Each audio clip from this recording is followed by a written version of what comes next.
facing the audience. It's facing the audience. Who told me?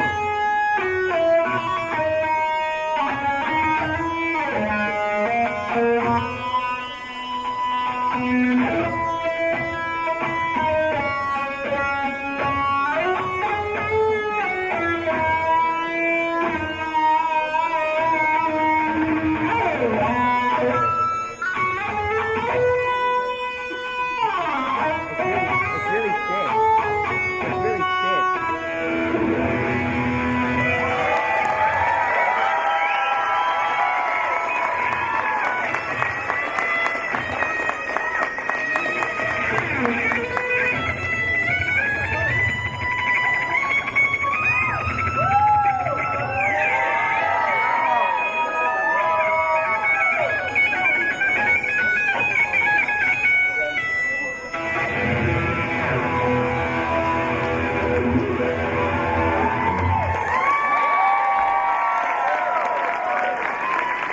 All right, let's hear for Jacob Lindbergh.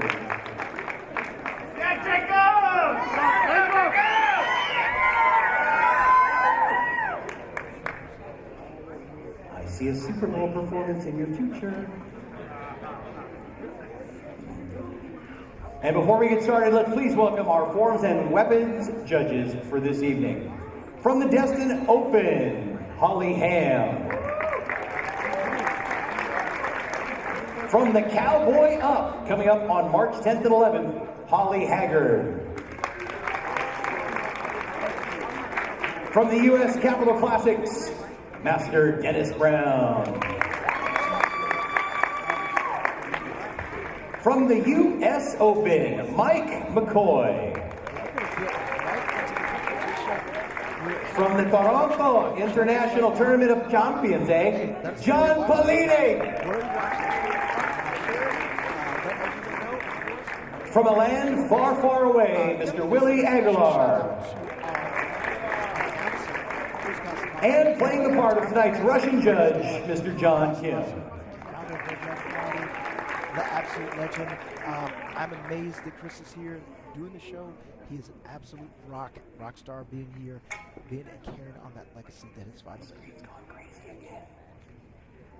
I don't know. Relationships, but to have a great relationship with a legendary father like that, and to have that, it's really, to be able to have that happen. Exactly. Obviously, it's devastating, but then to be here this week and have this event this weekend for them, that's special. That is absolutely special. Of course, when you come out here to compete internationals, the support from all Red Dragon Studios is absolutely tremendous. And usual sunny California weekend. It's been a little cold, a lot rainy, but hey, we're here and we're ready to do things.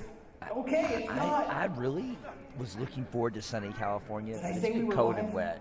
I'm glad we were inside the last 2 days mainly, right? Exactly. I will be bringing litigation against Tony for It Never Rains in Southern California, because it has done a lot of raining out here, but that's all in the past. We're going to get things started. Let's see. We've got NASCA, Team Demo, Team Freestyle, coached by Will Jackson, joining us on the stage right now.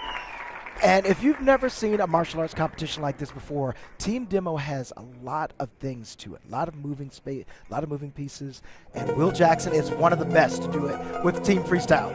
I love it. The freestyle group, they've got great music, they've got great choreography. Their energy level is always hyped, just like Will Jackson, just like their coach, so give him a great shout out. This group is a little different than their advanced group. You can see some of the different levels that they've got, so it's great whenever they've got the juniors like this, the lower level belts that are able to perform at this level. That's pretty cool. Yes. They've got an advanced team that's just through the roof. So you never know exactly what you're going to get with Team Demo. You could get weapons, you can get self-defense. We've got some synchronization going on right here. It's always going to be interesting, and let's just sit back and take this in.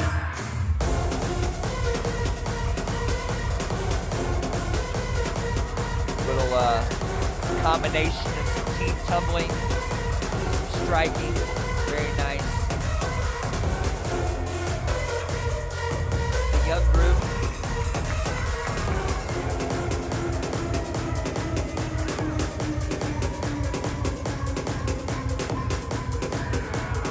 Great job, guys. So when you guys at home, you're watching over the course of the night, you're going to see world champion martial artists that are perfecting these type of skills with all these weapons. But it's great to see the underbelts that are so advanced already, and then putting the time in and putting in the hard work. Great job. Indeed, sir.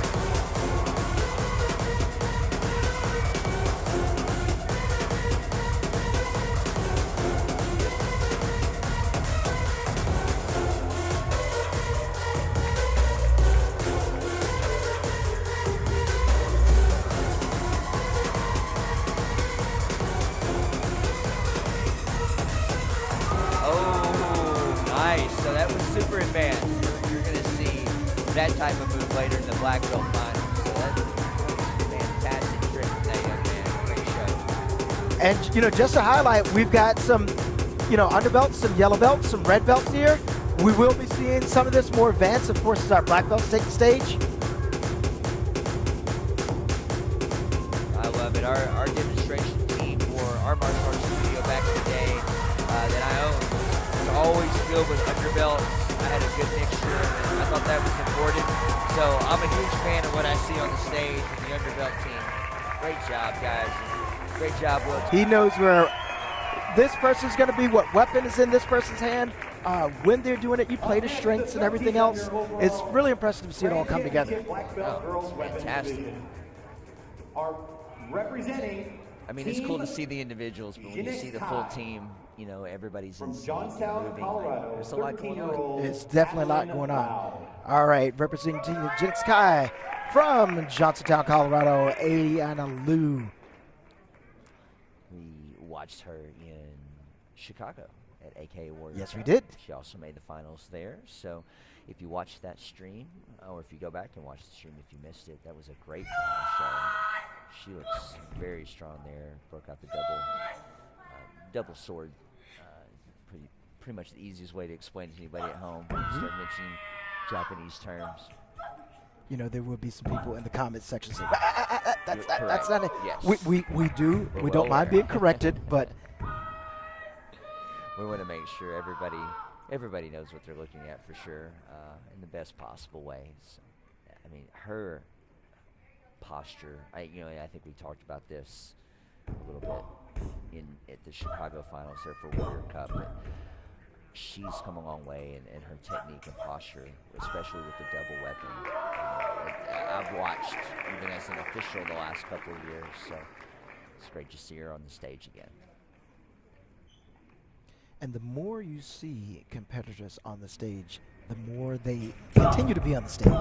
You know, the first time is always, it's definitely habit for them. You know, the first time maybe they're a little bit nervous, maybe, you know, they weren't kind of expecting to be here, and there's a first time for everyone. But as you see the maturity level that goes on where they 100% believe they belong here, their performances improve so much more. I think you said it, man. Believing that you belong here, understanding that you belong here, and then understanding what it took, you know, the effort, the work, the time, you know, getting up early before school, and doing this, these kids, and so many children, getting up before school, whatever sacrifices are it's fantastic to see.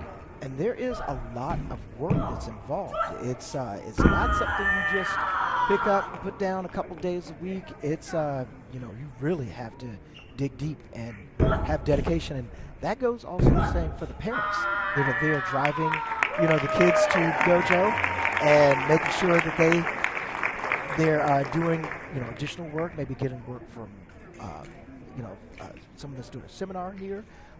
There are always great seminars at these tournaments, and you know, whatever their expertise level is, whether they're working on kata, weapons, or sparring, you know, that extra help is needed. Adeline Lau. Up next, representing Team Competitive Edge from McAllen, Texas, 11-year-old Olivia Cano. And coming to the screen, to the stage right now, Olivia Cano, 11, from McAllen, Texas. Team Competitive Edge. And I was able to judge and officiate her this weekend in divisions, and really, like, her weapon, I think, has come a long way. I think right now, her weapon, where she's on, is really tough to beat.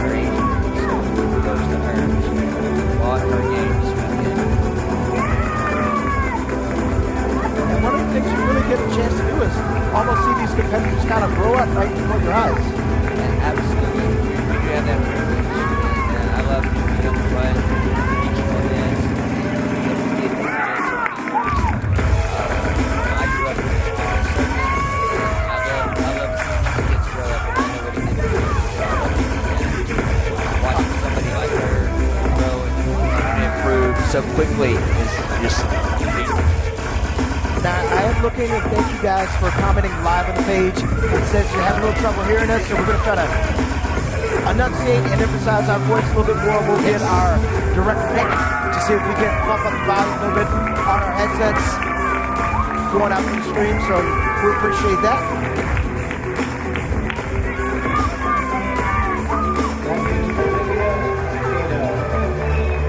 All right, nice job, All right, now, Olivia. first the scoring for So both of these young ladies looking strong. Great job.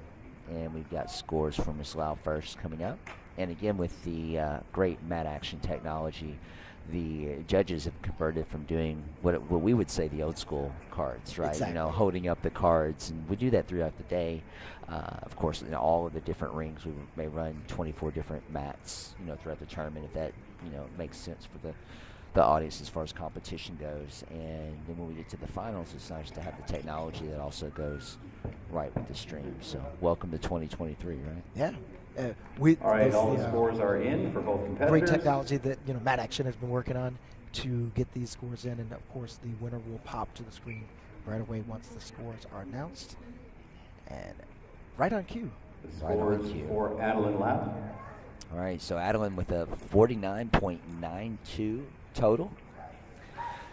So you've got 7 judges on the finals board, and typically you could go through and throw out the high score and low score, and you have your 5 middle scores, and then that would create your final. Now sometimes they'll keep all 7 if there's a tie or certain situations. Sometimes they catch us by surprise if they don't throw that out. There are always surprises. Right, there's always turns. And the scores, so here we go, Olivia with a 49.93.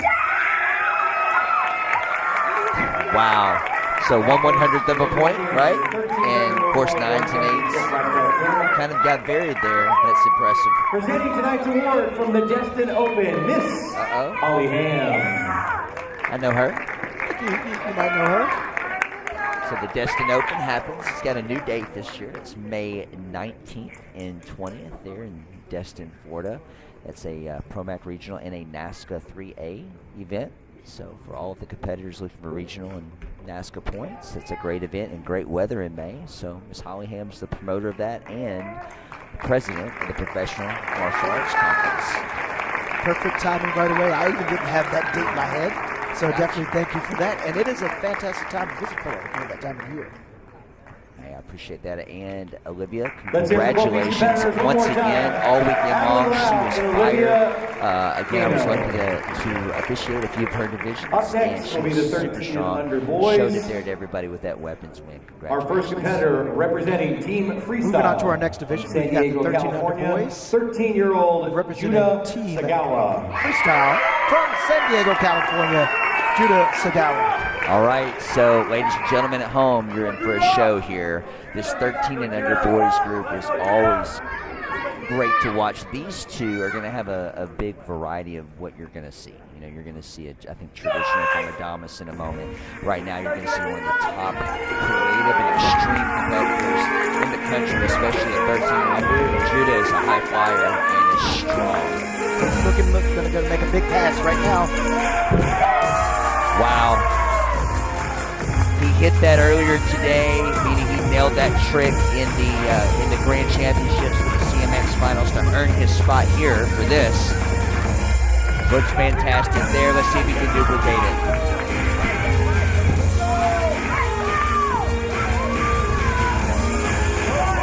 You know, it's really interesting to see, of course, the adult competitors that we will see later on tonight at one time were competitors in this 13-year-old division. And I go back in memory and see guys, you know, like, man, you used to see Matt Mullen, you used to see Aiden Constein, you know, guys like this were in the division at one time.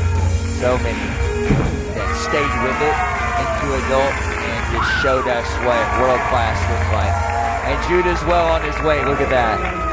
So, again, at 13 years old, he's one of the most powerful competitors in that group. Coming up next, and representing Team AKA. He showed you that. From You know, his Plantation, tricking is Florida, powerful. His 12-year-old dynamics, Adonis, his combinations, his hands, his you showmanship. just go better at Adam Bomb. That's hard to beat. Not only does he have all of those things that you hope Adamas here is going to have, but he also had the difficulty. So, you know, it's up to Adamas to come up with traditional, which is going to be a slower pace, but the power, the speed, the balance, the technique, the focus, all has to be there with that essence. So he has to kind of wow the judges with that to kind of make the difference of the difficulty, right? Absolutely so. I was speaking to his dad earlier today, and he was telling me he was given the nickname of Adam Bomb because there was great difficulty in pronouncing his last name, so that the Adam Bomb nickname came into existence. And his dad was telling me how much, he was looking forward to his traditional tonight. He also wanted to mention that, I mean, he's quite an athlete. He does a lot of things in terms of, in addition to martial arts, he says soccer, volleyball, basketball, all these other things. So a lot of these athletes on stage are multi-level athletes, where they won't just keep it in the dojo. They will apply their expertise to other sports as well. I think really the top athletes in any sport understand the value of that.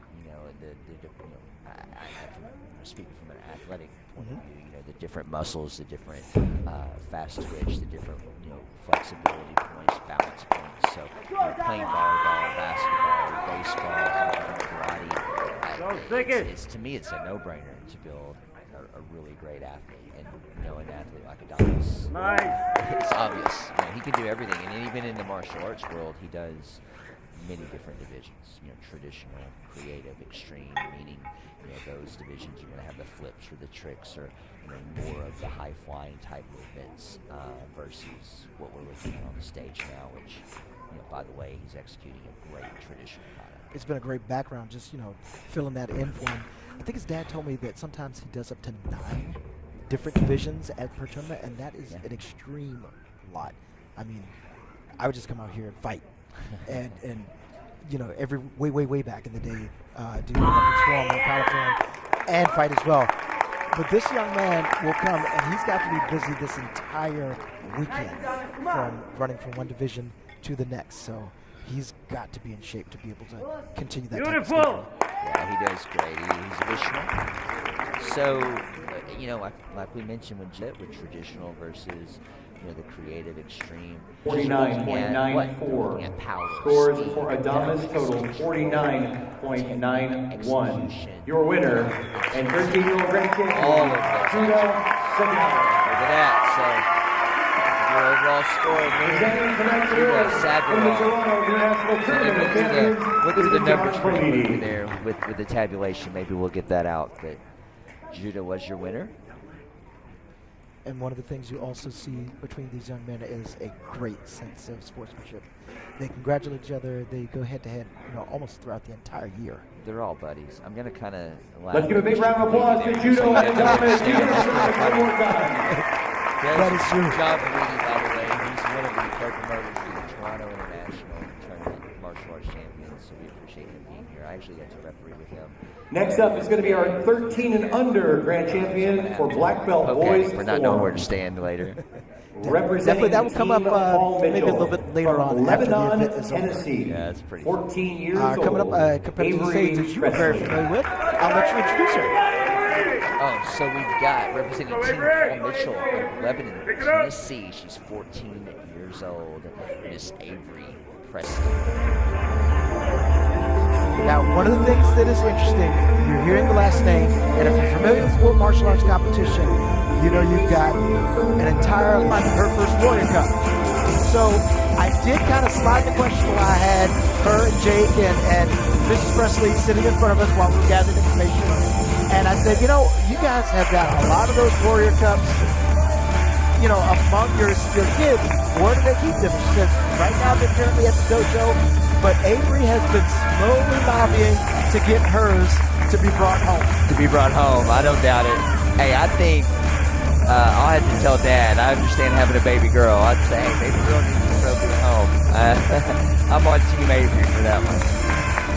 Avery tells me she was given the rather creative nickname of Rookie. Rookie. She's the rookie on Paul Mitchell this year, right? That was the Audis out. They moderated long and hard to come up with that nickname for her. All right, so Avery Presley came out of the gate fast and furious. You guys watched one of the top creative and extreme females in the country right there. Great job, Avery.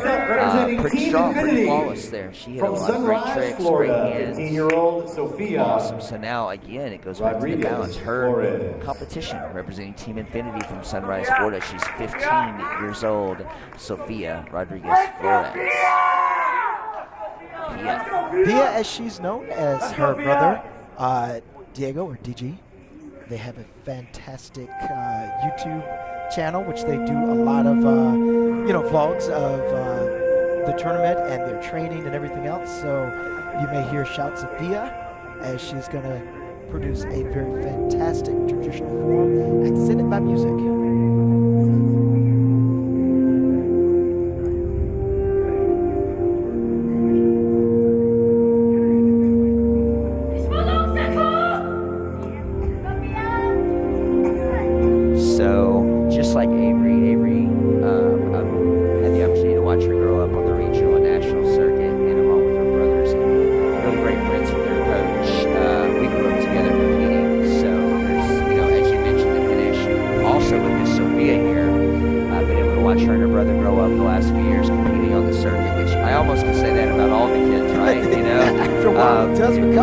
With a lot of love, with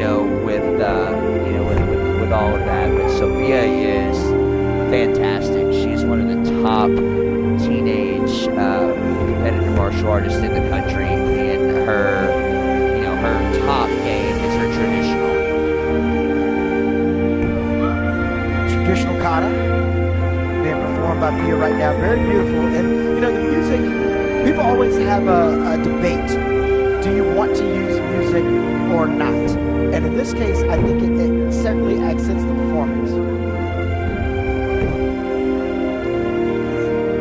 Musical kata, the music should always accent. That's actually within the rule set.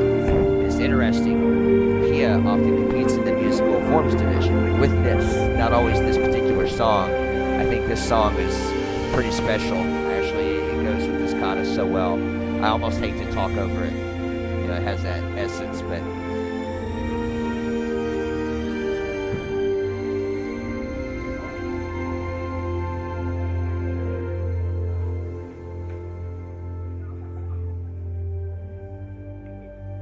so just like you watched with Avery, great strength, great diversity of technique, her intensity, power, all of those things are being shown. With Avery, you had the extreme creative level of difficulty, which was very high. Mm-hmm. With Pia here, you have a very high level traditional kata and presence. So the way that she presented is top of the line. The way that Avery presented was top of the line. So now what did the judges do? How do you score that difference? Do you go traditional or do you go, for lack of terms, modern? So that is the judges' challenge at this point. So again, I'm super happy to be beside you and not in that chair up there throwing scores right now.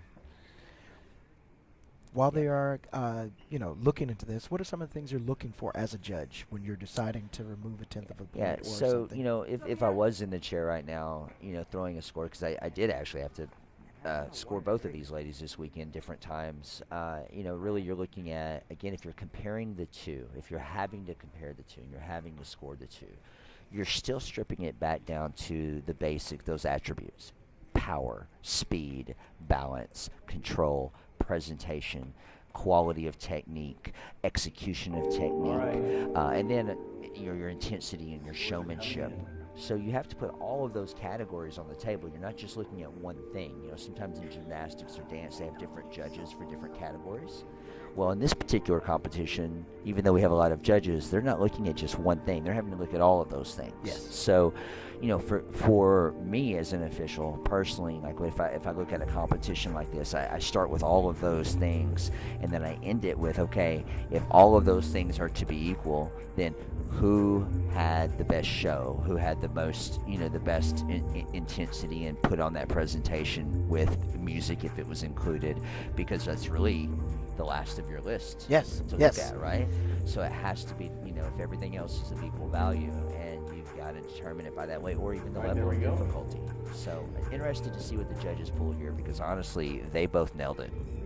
And even in this extended break, while they are waiting for the judges' scores to come in, these two young ladies are standing up here wondering, did we do enough? Did we, do enough to take that first place home? It can be a little bit nerve-wracking as you sit up there, and the scores are in. Oh, great. Scores for Avery Presley total 49.93. Scores for Sofia Rodriguez Flores 49.92. Your winner in the 14 to 17-year-old overall grand championship, Avery Presley. All right, how about that? Yeah. So your winner by 1/100th of a point. Very, very thin margin. Wow, Miss Avery Presley. And mentioned before, Mr. Will Jackson from Team Freestyle is presenting this award. Get a chance I bet Mr. Jackson's a little cooler about the picture. Look at that. See, he knows what's up. I love it. Man, So- giving John a hard time. Oh, hey, I am going to give Paliti a hard time. He's a good guy. But, yeah, Will Jackson was cooler there. So congratulations to Miss Avery Presley from Lebanon, Tennessee. Shout out to Mr. Jason Warren and his great premiere studio there. Great job, Avery. Great. And Sophia was amazing. That was awesome. Please welcome 14-year-old. We're moving on to 14 to 17 boys weapons overall. And from Key Largo, Florida, we've got Sterling Keefe. It's great to see Sterling on the stage with the, again, I'll just simply say double sword. The earlier divisions he competed at, again, was able to see that and actually spoke with his father. It's great that we get to communicate with some of the parents and the coaches and get some feedback and get background. And this is his first year doing this. And in Chicago, that was his first world event doing that, and learned a lot. Came back this weekend and entered the division once again with the same, same routine, but with his improvements, and won his division. And then he went to traditional grands and won that. So here he is. So big improvement. Big improvement, and short also, you've got to have your confidence levels up when you're going to go do something like this, especially when taking on something new. We love the familiar. We love that when a routine is so familiar that it feels like we can do it in our sleep, or you can walk through. But sometimes familiar is the opponent of growth. Sometimes, as people say, get comfortable being uncomfortable, pushing yourselves to limits. Maybe going out and trying something that is new, that you may run the risk of not doing your best at. But it's in those moments you learn and you grow. That's where we grow. When you're uncomfortable and you're doing something new, that's when you're going to grow. That's for sure. I love it. And I've watched this young man for a few years, and his traditional empty hand, meaning no weapon, just traditional style, routine, form, kata, is using all the words there.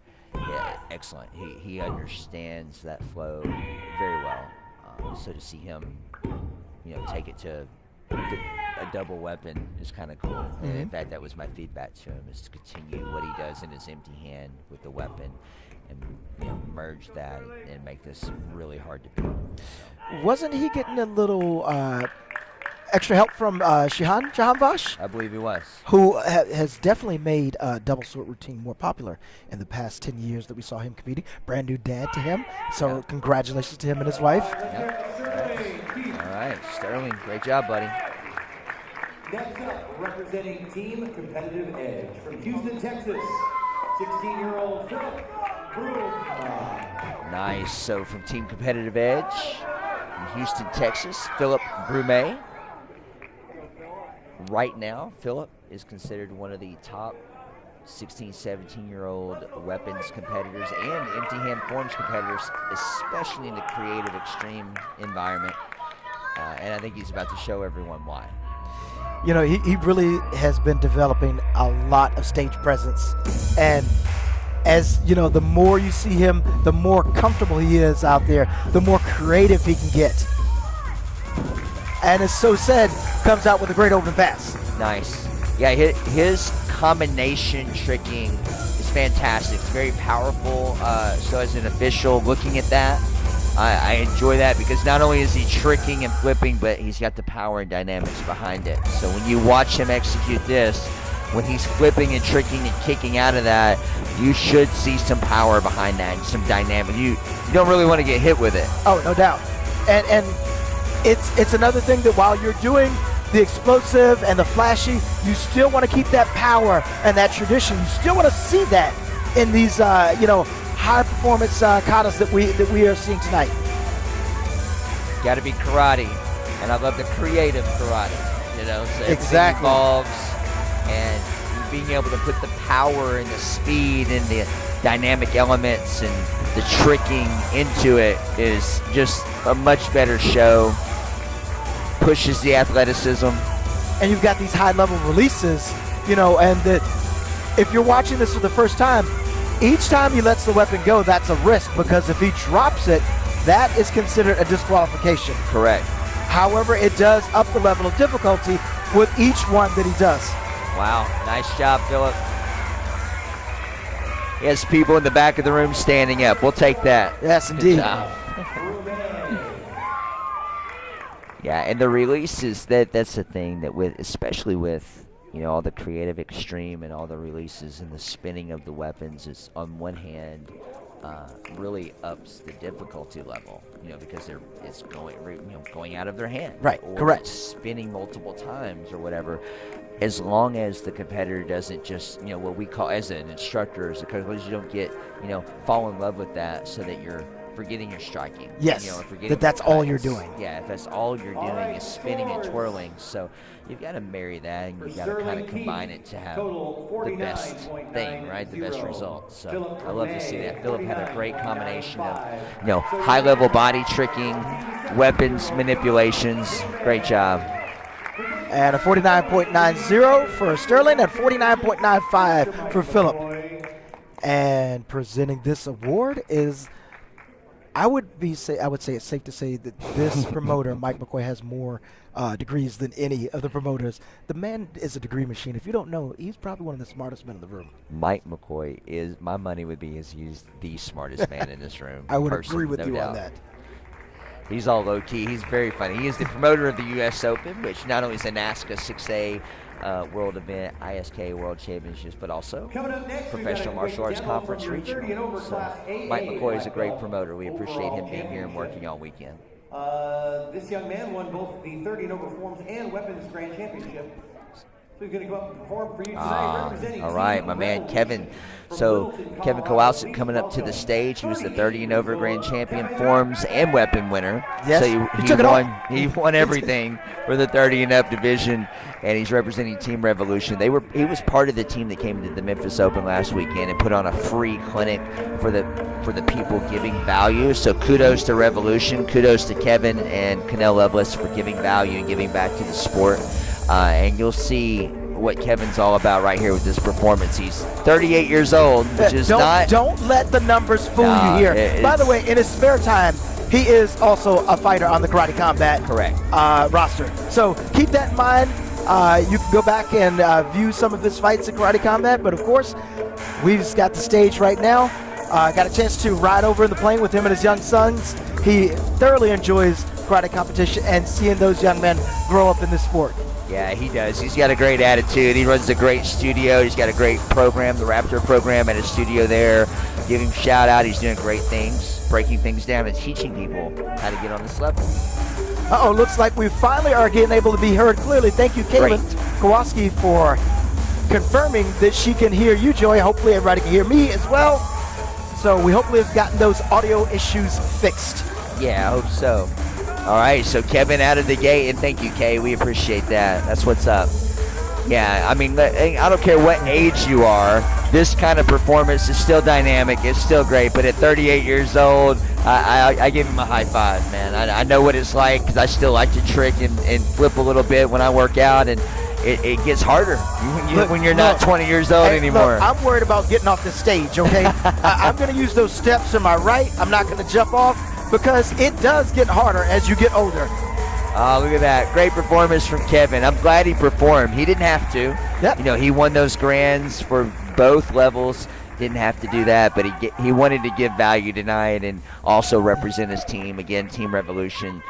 Great shout out to those guys. They are truly embodying the positive part of the sport right now. And I absolutely love to see him traveling with his sons. Oh, that's so cool. That is at the latter part of my career, I was fortunate enough to travel with my dad to tournaments, and it was just a special time, So these boys are going to have those memories as they grow up and, remembering their dad being on the stage. That's absolutely cool. It is. It's special. I was able to officiate his son this weekend during his runoff. His son won one of the 9 and under divisions and is an up and comer. He's going to be on the stage a lot. Yes, he is. He's dynamic as well.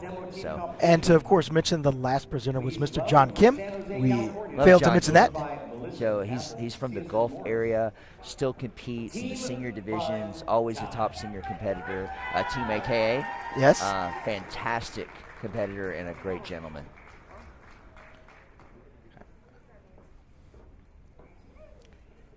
So this was the all belts, underbelt, underbelt, all underbelt demo team. Is that correct? That is correct. Right. From San Jose, California. Oh, I love Coached by San Jose, Melissa California. Apple Simpson North. I remember her being a competitor way back in the day when I was competitive. So it's good to see she's still out here, helping with the next generation of martial artists.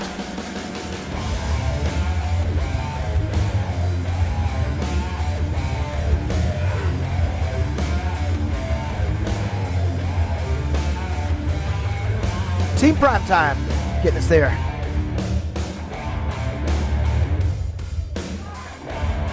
We officiated quite a few from Primetime, so great support. That's something that's very important. If you give a tournament, obviously there are going to be some people that will travel from a great distance, maybe from completely across the country or from another country, but you really appreciate the local support that you can generate from the karate schools in your area. It's a great chance for those competitors to come out and compete, maybe bring mom, dad, grandpa, aunts and uncles and cousins to get them to watch to see, this sport. We're still looking at competitors that are under 14, under 9, under 10, and to notice the discipline they have for the art that they've chosen, it really helps them out in areas of sport, school, home life, anything you can imagine. You can carry your martial arts lesson or you catch a clip and you've wondered, hey, should we do martial arts or get our kid involved in martial arts? Like, I promise you won't regret it. I've taken that martial arts camp today career-wise. So if you're watching this for the first time, you're wondering, hey, maybe I should sign my son or daughter up, definitely give it a try. And you know what? Jump in class with them. That's another level, right? That's a whole new level.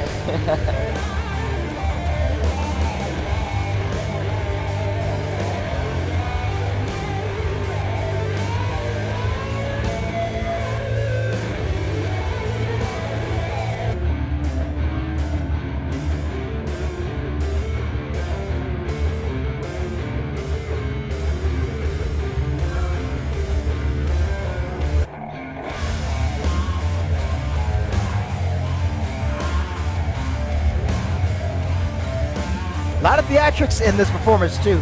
Slow rise.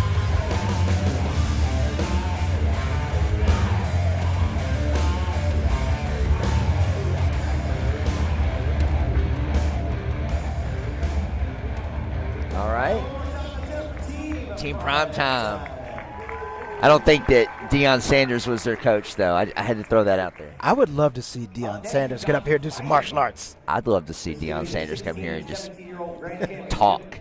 Like, just come hang out. Let's interview you. Oh, man, right? that would be amazing. I'm all down for that. All right, let's get moving right along to our girls sparring grand. Let's see, we've got Rosita Ortega versus Lucy Loque. Nice. So Lucy proceeding. with what, Revolution? That's correct. For Team And- Revolution, the shout out to that team. Hey, love them. And Brisette's from Team Screen in the blue, and Revolution with their traditional green, black, and white. We see the Revolution team members that are not here. Shout out to Kaylin. I will try to briefly introduce the rules. The entire headgear is a target. Kicks are 2 points. Hand techniques are 1 point. There is no ground fighting. You have 2 minutes, maximum points at the end. The majority of judges agree for a point to be awarded. And you may be familiar with our center referee right now. a little familiar with her. She's Holly Ham, so she's working the center.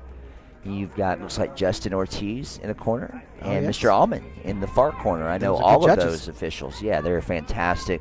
Mr. Mitchell, fighter.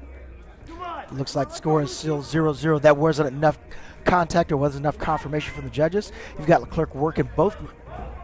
Revolution not to stay in the 0 column is coming back with an attack on her own, and Lucy scores it up, knots it up in 1-1. It was close. Great fighter, always on. I think she lost in the final 2 p.m. Oh, okay. Correctly. Good And body punch right there, nice. and the score is 2-1. Looks like we've got an equipment timeout. malfunction. Oh, You know, it's kind of like it's very uncomfortable. So you got to take time to adjust that, making sure you're on your A game as both ladies come back to center. And now she's playing a little distance, perhaps understanding that you have less than probably a minute to keep this going. I'm going to see if I can lean over and see the time we have left. Lucy closed the distance with the 1-2 there. That was a nice step in to And the finish. student doing that. And another great Nice. hand technique. That was a delay, a fade with that back fist body punch combination. She is on fire She's with got that a the rhythm. time, and she's got a great rhythm there. Man, that's And traveling together. The Leclerc team, I mean, they travel in a bunch. They go everywhere. I mean, this is really great to see that team camaraderie out there from New York. Looks like they're going to take the victory home tonight. absolutely 6-2. So, Mercedes Gutierrez with the win. Nice. Though for our previous one, Mira. All right. Thank you, Mira. Just said Mira. Mira Exactly. was our presenter. I like it. Hey, you know what? Short and sweet. Easy. It's like Cher, Cher, Garth. Prince, Beyonce. All right, 18 no black. Women's sparring overall. And representing Team Paul Mitchell and winner of the Warrior Cup, Canada, Paulina. Katarina Herman, who bounced on. Oh. And we couldn't get the snake to come out during the interview. That interview is up on sportmartialarts.com. Going to release the whole edition of that interview. Trained by Casey and Trevor Nash out of United Family Martial Arts in Canada. Simrits, I think that's the last name, from Simrits. Easton, Massachusetts. So Katarina's won. She last year there was a 16 and above female open division, I believe, in America that she won all. That really opened everyone's eyes. No easy task. One of And the with best. that, she was granted entry to Team Paul Mitchell. Granted entry. I like how you put that. No judges confirmation there. Katarina with a 3-point lead. As we mentioned before, former Team Paul Mitchell member Justin Ortiz, who has cutting his teeth in the acting, movie, television world now. You might have seen him on Cobra Kai, playing one of the bad guys, and we know he's not a bad guy. Nope, he's a great guy. Super Yeah. nice. Katarina drops that axe kick, but only gets 1 point for the follow-up with the hands. Yeah, so 4-0. Katarina's up. She's obviously controlling the ring. She's got the center position. Would you say that is... That's the a superior dominant position to have. And look, here's the task at hand. She is very tall. She's got long legs. She uses them. You have a shorter fighter here. What you're going to have to be doing here as a shorter fighter is you're going to have to move. Your entire world becomes about movement and punching and countering. You can still kick with her, but right now it looks like Pauline has conceded the kick game to Katarina. I don't blame her. Listen, this is a difficult task. Someone that's that flexible, has legs that long, it's going to be hard to get past him as she is cruising with it. Looks like a 10-point spread, Yes. and that will end it. Katarina Herman going to get her second Grand Championship award in a row. First, the AKA Warrior Cup, and now the Compete Internationals. Fantastic job there, Katarina. Yeah, big-time young fighter. She has a very bright future in the sport over the next however long she would like it. That's for sure. True. And speaking of great fighters, there's someone you might recognize, walking up on the stage right now. That is Raymond Daniels, a legend absolutely to this tournament, to the point karate circuit, and now cutting his teeth in karate combat as well. I love it. Raymond, I just so much enjoyed over the last couple of decades watching him fight and evolve and grow. He's always entertaining. Was obviously one of the greatest, in point fighting history, and as you mentioned, evolve into kickboxing and dabbled a little in MMA, a few matches, and doing now karate combat, which is awesome. I mean, it's just it doesn't matter his age. He's forever. His age is, 42, by the way, but he does not move and does not fight like that. So if you're at home, go ahead and Google Raymond Daniels and just sit back for an entertaining 30 minutes or however long you spend. I'm glad to say that one of our fights is on there, but I did not become a highlight like some of his other opponents have become. It's a lot of highlights, having the double, the side kick, jump spin, side kick. That was in Glory. He's used that in point fighting. He's used that in kickboxing, full contact. I've seen him throw it in karate combat, or at least try to throw it. Yes, it's whenever you have an opponent that has such a Rolodex of highlights like that, it's really got to intimidate people that, go to face you. We would know when we're doing these point tournaments that Raymond's going to be out there lurking somewhere, and you just got to deal with him. You know that's going to happen. So, I don't know what's better, knowing that you're going to fight him in 6 weeks or knowing that it just might show up in a local tournament. I don't know. I don't want to fight him at all. When I was competing, I thought Raymond may not be the draw I'd like.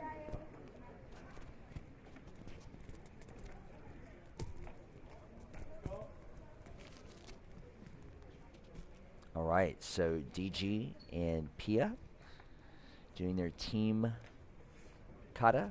This is definitely fun to watch as far as the gracefulness, the power, the essence of traditional. Great music to go with it. Always a favorite of the crowd.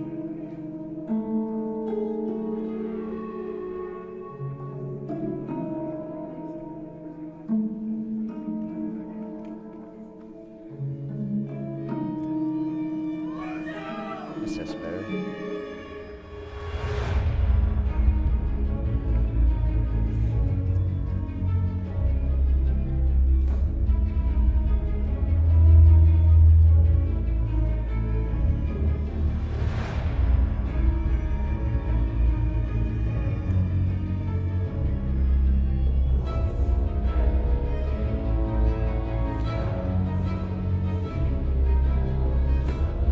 So Diego has been winning and placing very well in 18-plus men's traditional. He moved up this past year in the youth division.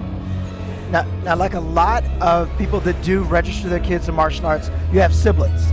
So right there, you have a built-in training partner, and this brother and sister team from Sunrise, Florida, is demonstrating great with Team Sync. Now, this is going to be a little bit different than what you've seen before.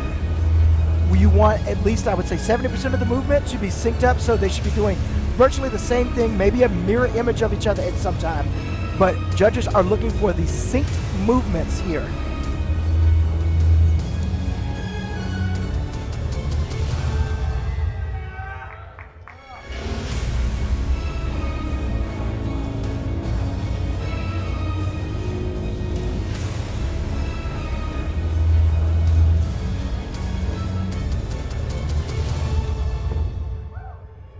Wow, they hit that. Nice.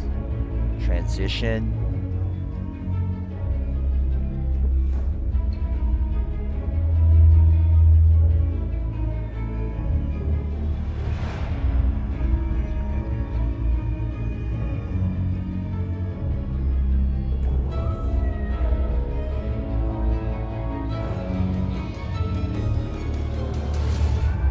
And the audience is loving this. Absolutely. Absolutely. Love it.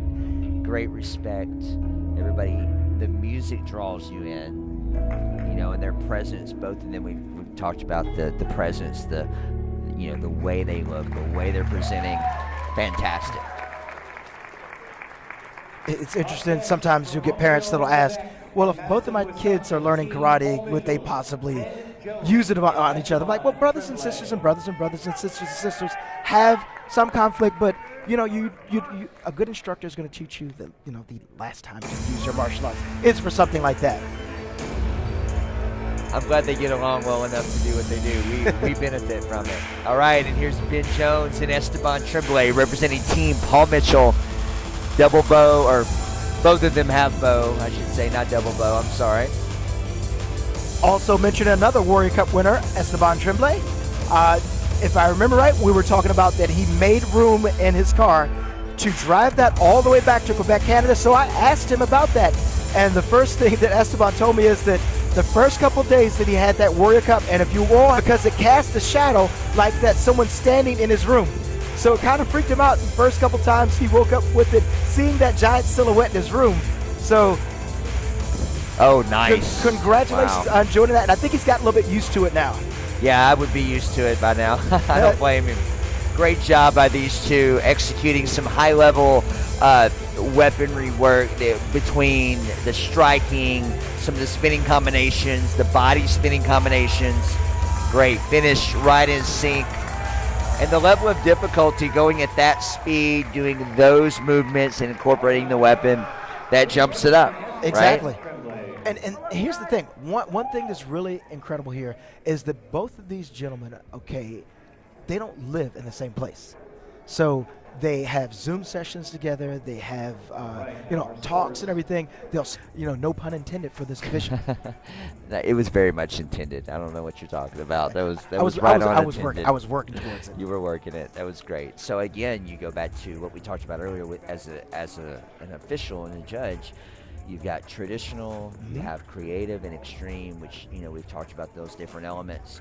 So what are you looking for? How are you trying to come up with a score to say, well, who gets what? Because they are apples and oranges. But again, what's not apples and oranges is the karate, is the martial arts. Am I chopping? Am I punching? Am I focused? Yes. How's my presentation? How's my power? So all of those things never go away. They don't change. So for the audience watching, when you watch traditional, when you watch creative and extreme, you can see if they're powerful, if they're dynamic, if they're energetic. So maybe all of the techniques you might not know or know if they executed them properly, and that's on the judges. Right. Are they punching correctly? Are their stances good? Even little small things for your fingers not being completely tight. You're not making a proper fist. And at this level, it's always the small things. The small things that almost as a judge, you're like, please give me something. The competition is so intense. Give me something I can take off so I can make it a little bit easier. But they make it so much harder every time, and that's what these judges are going through right now, waiting to award the scores to these competitors. And once again, do you go tradition or do you go modern?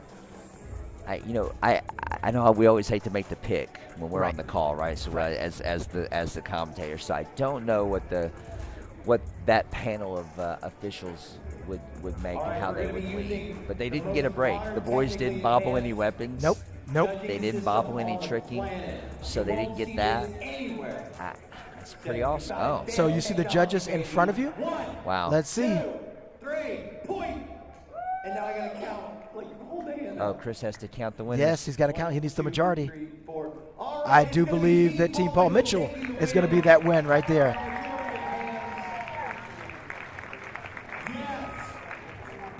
All right, making sure we're right. Yeah, the hands were amazing. The hands have it. And presenting the award is the promoter of the U.S. Capital Classic and friend to my father, Dad, I hope you're watching, Master Dennis Brown.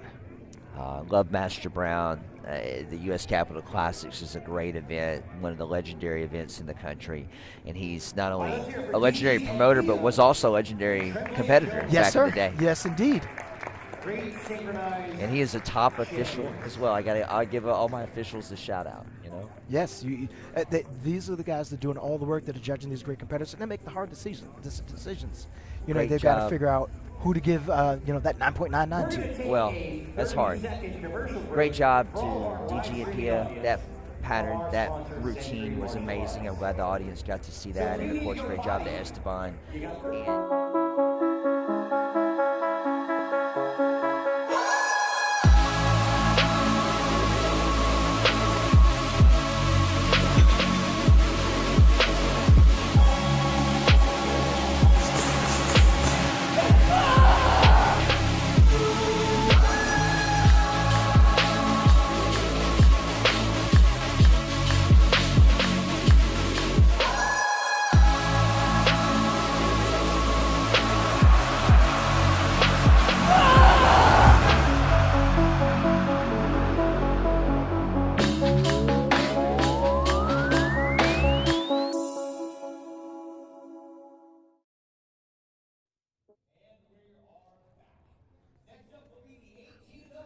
I'm back, but you look a little different. I know. What happened to Mallory? I think Mallory had to take a break. Ladies and gentlemen, you have Jackson Rudolph with us, and I don't know where you popped out, but I'm glad you're here. Absolutely, Joey. A pleasure to be back in the booth. I love being up here, and the reason I'm up here is we got some weapons competition coming up. And you know a thing or two about that? A thing or two. I've been around the block. I'm not even going to try to say how many championships he's had. You guys already know. You already know. So you are definitely the man. We got rid of Mallory, so now we can talk forms and weapons. But Mallory will be back momentarily. He'll be back. He'll be back in a minute. Maybe, I don't know if we have more fights coming. We'll see. All right, who do we have coming up on the stage next, sir? As of now, we have Alec Jahanvash, and that's right, that is the brother of Shaheen Jahanvash, who I shared this Compete National stage with many, many times throughout my career. Shaheen won a number of titles at this event, and now Alec looking to follow in his brother's footsteps and make his father proud at his own tournament. Well, again, we mentioned earlier in the broadcast the passing of Grandmaster Cosmas and Chris being here, and not just that family, but obviously with Muhammad and Amanda and the Compete tradition. So, again, one more really kind of cool thing to have him in the final show. And, of course, we see him using the signature weapon of his older brother, the traditional double sword. And also interesting, throughout the show this evening, we've seen a lot of Shaheen's influence in the night show here. Of course, it's a traditional weapon's been passed down for generations, but on the North American Sport Karate Association World Tour, Shaheen's the one who made this weapon popular, and it's really cool to see Alec coming out here and owning this form himself. Absolutely. It's great to see evolution, and a few times tonight on stage, right, with the different age groups we watched, so it's great to see that influence. And while we were reminiscing, there was a little stumble, a little mishandle of one sword on Alec's part. Really, that'll come down to the execution of his competitor to see if that matters in the judge's eyes. Well, you know, at this level, you know more than anyone it matters. But sometimes they don't see it. You know, I could say as official, sometimes your angle or where the hand was, you were just a few feet off. You couldn't see that happen. So, you know, to your point, you never know.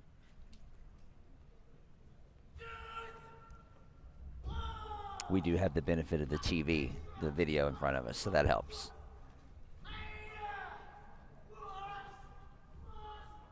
As a bow competitor, this was always my favorite part of the double sword routine, putting them together, doing a little bow action. And overall, a really solid performance from Alec. Great intensity at the end of the form. And what most people don't know is this right here is the most stressful part for most sword competitors. Just getting the swords back into the sheaths clean. That is a huge difficulty element of any sword form. Alec does that flawlessly there, and we'll see if that's enough against his competition. I can assure you, people at home, if they've never dealt with that, they don't really, truly understand how difficult that is to resheath that, especially in those types of moments, you know. So it seems so simple, but it's not. Great job. He did great. And now we get a shift in styles. This will be a soft style kung fu / wushu performance from Donovan Gale, 19 years old, representing Team Revolution. Nice. It's always nice to have the diversity on the the broadcast with the different styles and the different weapons. I know not everybody gets to see that all the time like we have, growing up. So it's nice to have that on the final shows every time we get a chance to have that. It's great. Little chain whip action. I was about to say, the chain whip, a fan favorite. Everybody loves when this thing comes out. I hope that somewhere in this form we get to see some of the classic butt bounces that many chain whip competitors do. Pop. And for those of you watching from home that are really curious about what Joey and I are talking about, just wait. I hope we find out. And if we don't find out, that's what YouTube's for. Here it comes, Joey. Here it comes. All right, let's go. How many does he get? He got a little hung up. Let's do it again. There you go. 1. Let's go 2. Let's go 3. Let's go 4. 5. 5. Well, we got 5.5. Great job. All right, that's what's up. That was perseverance. All right, and a solid performance from Donovan Gale. And throughout these first 2 routines in this division, a couple of little mishaps, right? The mishap on the butt bounce there, a little bit more severe than the mishap that Alec had. And against a competitor like who's coming to the stage right now in Team Paul Mitchell's Jake Presley, this is a guy, your margin of error is 0. 0. You can't mess up with Jake. It doesn't matter if you're perfect with Jake. Jake brings it, and you just, it is what it is. He's definitely one of the top competitors in the country. He's grown up, obviously, better than anyone as his longtime Team Sync partner and helping him train. So I think we're about to see a fantastic, more modern, traditional bow performance. I don't know if I can use modern, traditional, and not get yelled at. Not sure. But to use some stats to back up what Joey and I are talking about, this man is undefeated in the past season with this form in the traditional division.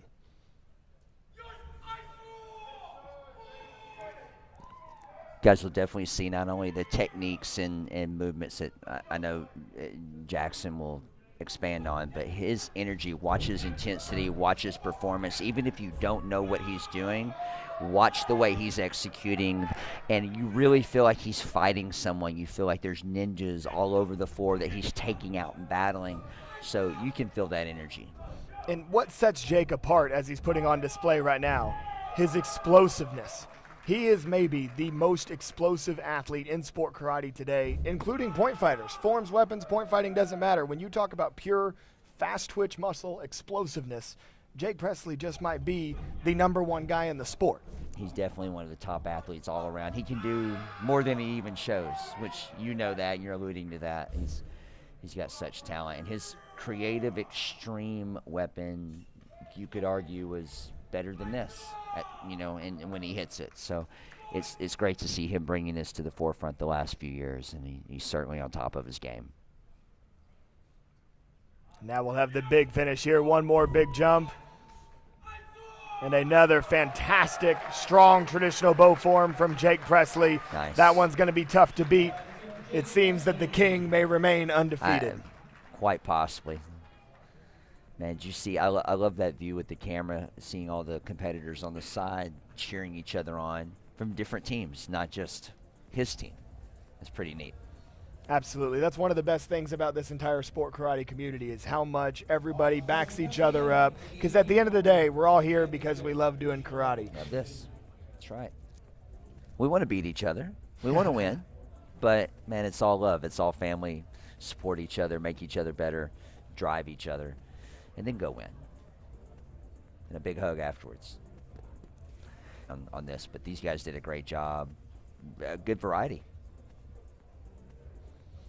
Yeah, and that's one of the things that's great about the way that they've started separating this division out with the traditional weapons is that you do get to see a wider variety of traditional weapons on stage, whereas under the old format, you'd only get to see one traditional competitor against a whole onslaught of creative, musical, or extreme competitors. So I love the fact that we get to display a greater variety of traditionalists in this competition format. It's nice.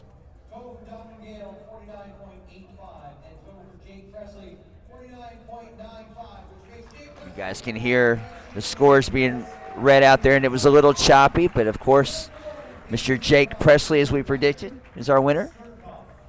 Another unanimous decision victory, receiving all 7 of the judges' 9.99s, the score reserved for the champion. And presenting the award on stage from Black Belt Magazine and Century Martial Arts, we've got Patrick Sternkopf and Savannah Fry. Savannah's a lot of fun. She does a lot of their social media, and she's been around for a little bit. So I love the group they've got there. All right, Jake, congratulations. That was dynamic and powerful as we promised. I love it when they come through. They make us look smart, right? It's nice to see.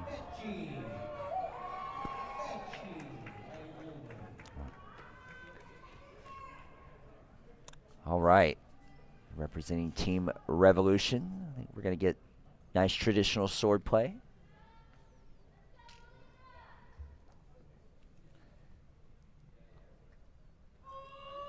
I didn't get to see Melina this weekend. I don't know if you got to catch her, but I didn't see her working her way through her eliminations, but makes it all that much better that we get to see her in the See her finals right here now. tonight. That's right. Obviously did well. Trouble.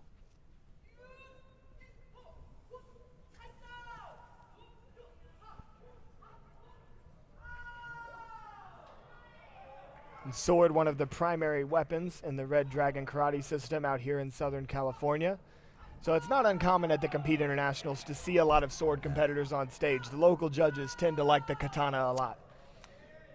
I think you're onto something. It's almost like you learned your regions and figured out what might play well, right? And that's something that's important as a competitor. I mean, we've got some athletes in the sport today that are able to pivot to different weapons, and that gives you a huge competitive advantage when you know what the judges in a particular region are going to prefer. They vary by the region, they vary by the circuit that you're competing on, and if you're able to switch weapons like that, it's something that can give you an advantage. And here in California, using that sword very well could be a nice competitive advantage here for Melina. I like that. That's some cool insight, that's for sure. And we see it in different parts of the country for sure traveling. You know, there's parts where the bow is dominant, you know, and then there's it is interesting to see that. And definitely with the Red Dragon influence in California, katana makes sense.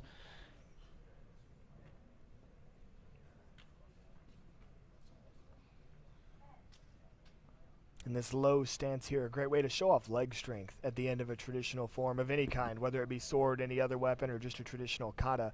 You'll often see competitors try to hit those lower stances at the end of forms, trying to show off the endurance and their leg strength, and Melina did that very well.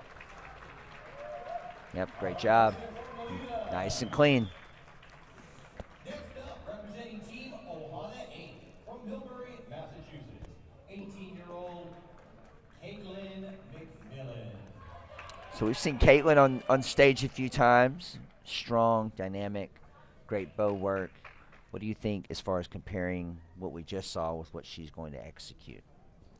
Well, I think that both forms, both the sword form that we just watched and the bow form that we're about to see, they both fall under that category of the more modern traditional weapons. They're using only traditional foundational martial arts techniques, but as you can hear with the music here, they're re-choreographing those techniques to make it something faster paced, and some would even say more exciting than your traditional typical forms that you would see. But when executed properly, either style can be exhilarating. And there's a little bit of an argument of classical versus traditional versus Absolutely. You know what's happening and what is it. It's all good if it's done well. If it's good, it's good. But it is different. You know, it may not be classical. Caitlin McMillan recently made her transition to the adult division. Always great to see a young competitor make that jump up in age and still be able to perform at a high level, make it to the finals of these World Tour events.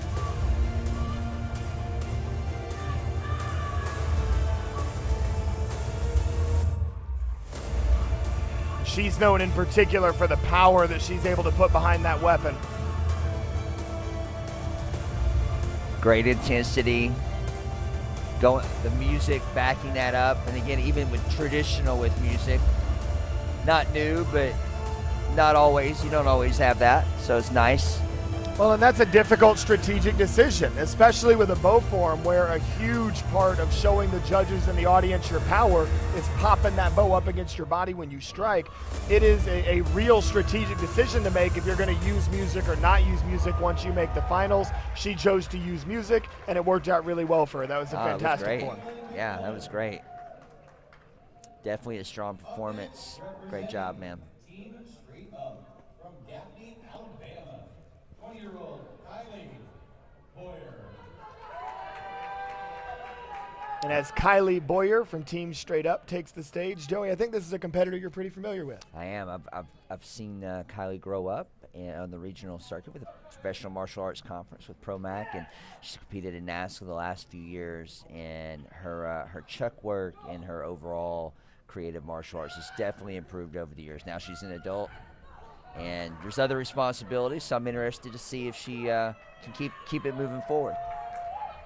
And a perfect example of the strategic decision that we were just talking about. She's deciding to not use any music, even though she's doing a creative extreme performance. Yeah, when you're in-house or as an official, you can feel that, depending on the presence of the competitor, obviously. So, her not using music, interesting choice with the creative chuck form, but she's bringing it.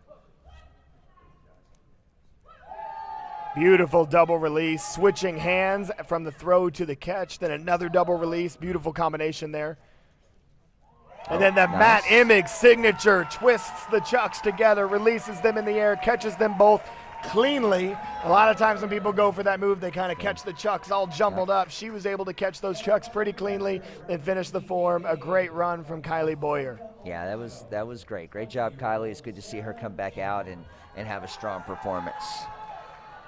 And Sarah Campbell, I am lucky enough to have watched her as well the last few years on the regional circuits, and she's done very well here and in this environment and made the stage many times now. In fact, last year I think she was in the finals as well, if I remember correctly.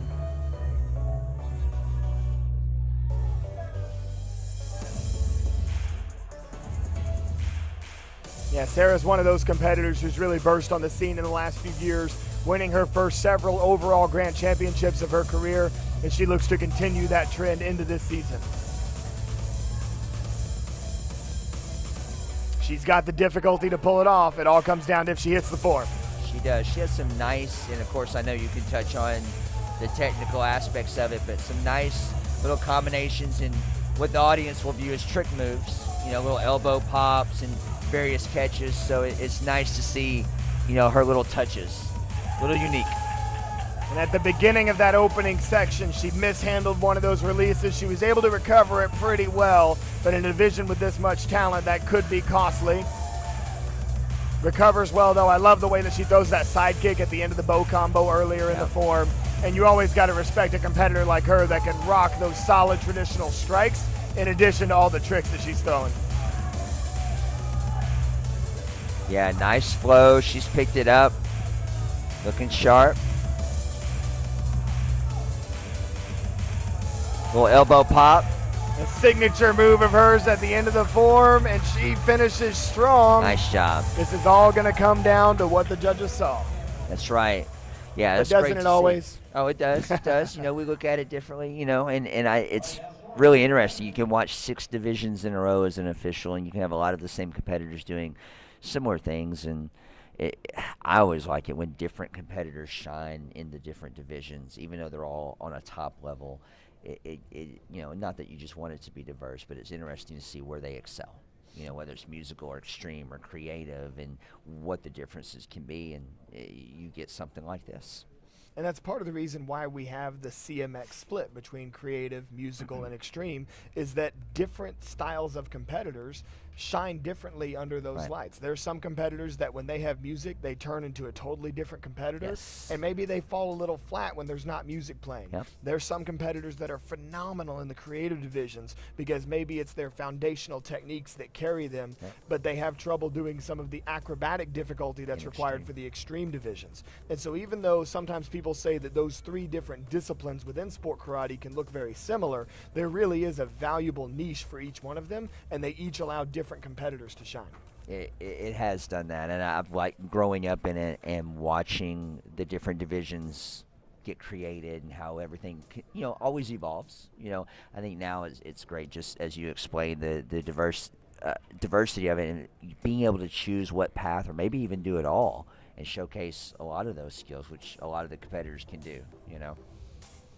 And one of the things that's especially unique about the women's division right now is the fact that they have their traditional and creative musical extreme grands all in one. On the men's side of things, it's all split up. The traditional is its own grand championship. The creative musical extreme is a separate one. But in the women's division, we get to see all of these athletes in one division together. Some people like it, some people don't like it, but it is unique to be able to see this comparison, as I heard you and Mallory were talking about in sync, where it's kind of this apples to oranges, but you've got to find those common denominators to make the decision.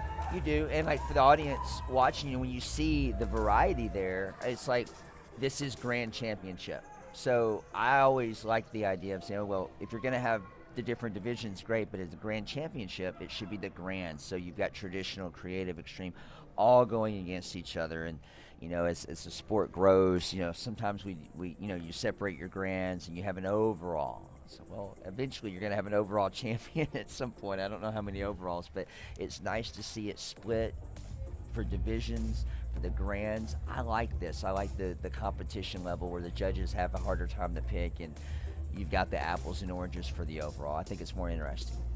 But there's room for everything, right? And we've probably ignited a great discussion in I the hope comments so. on our social media streams. Feel free to chime in. And ultimately, that's the great thing about sport karate, is that oftentimes the changes that we see in sport karate are the result of the community being vocal. Discussion. Absolutely. You know, that's it. And you know, as a promoter, I like having the multiple grand championship opportunities for all of our competitors, and even underbelts. We've started doing that. I don't know what number is too many. You know, overall, I think your dad and I talk about that as coordinators and like planning out like how many is too many. But I love the opportunities, so I don't know what the perfect formula is of, say, marrying. Can we have more divisional opportunities, and then maybe when it comes to overall championships, narrow those down so it's more special? That's a good discussion, I think. You know? Absolutely. And it sounds like now we're getting some scores, so we'll go back to these competitors and see who's going to come out on top in this one, and something that could wind up being pretty close. I don't envy the judges in this because you had a lot of diversity there with what you needed to look at. Nice.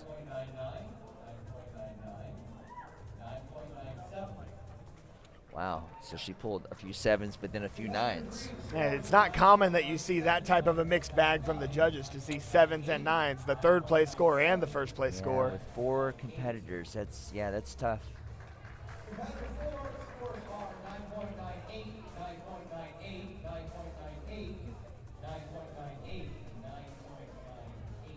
This is one of those situations where consistent 8s might actually beat out some 9s. I don't know how it's going to work. No, I think it's Caitlin.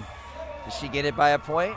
And it is. When you threw out the high Caitlin and low. McMillan. Yeah. What a wild round of scoring Wow. from the judges there. And Wow, look, I'm so happy for her. Great job, Caitlin. that is awesome. Yeah, and I mean, great job to all of those ladies. But you know, Caitlin's had a great year of coming forward and having some opportunities up and down, and I'm glad to see that. Her face said it all. Look at that. And that's some of the most exciting scoring that you can see in all Yeah. of sport karate. When there's 7s Wow. and 9s flying, there's somebody that's got consistent 8s across the board. When you have those high and the lows dropped, it's kind of hard to see what's going to happen. Yeah. But in that case, getting those 3 out of 5 9.99s Got it. with the highs and the lows dropped, that's what was able to bring her out on top. And Kayla McMillan deserves a great overall grand championship. Wow. And now that we're done talking about weapons, it's time for you guys to hear from Mallory Woods once again. You're So I'll leaving swap us. out. And I'll be back for that men's CMX weapons division coming up. All right, brother. See you soon. 18 years old, Esteban Tremblay.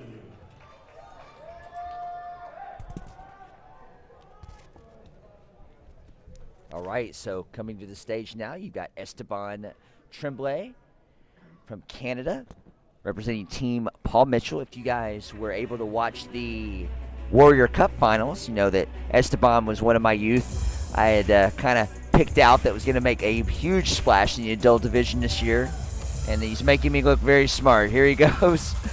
Wow, nice opening. Fantastic opener. Hey, you guys have fun while I was gone? Yeah, we had a good time, Mr. Woods. I'm glad you're back. I mean, Jackson is great, but, you know, your voice makes me sound smooth. Thank you for that. Esteban Tremblay just starting off at 100 miles an hour, man. Like he does. I love it. Wait, do I have to convert that to kilometers per hour? You know. Because he's Canada, I don't know the rule.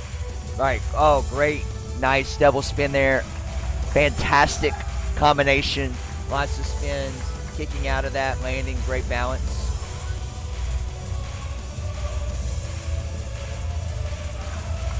Very nice. Oh, ending that advanced combo with the traditional, we would say pseudo chop back in the day. Oh, nice piking layout. You don't see that a lot. Usually they flash or twist out of that.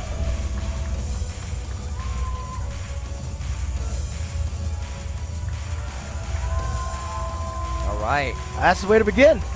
That's the way you begin that division. So he came out like gangbusters. That was a fantastic form. Great energy, high level. I don't know at the end if there was one more move or something he was about to do and then maybe decided not, or if it was just the way his transition ended. So just me watching it, and seeing it. That's what you kind of think. And that's the decision you kind of have to make as a judge. Yeah, I couldn't quite tell in that moment. So whether it was or wasn't, that was fantastic. Great job, Esteban. And coming to the stage right now, Saleh Salih, who just told me this afternoon he is recently located to the Los Angeles area in hopes of doing stunts like a lot of his other members of Team AKA and a lot of other graduates of this sports karate circuit. In just a few seconds, you will see why that is something that I think he's going to greatly succeed at. Oh, he will have no problem with that industry. He's a great young man, and his talent is through the roof. Wow.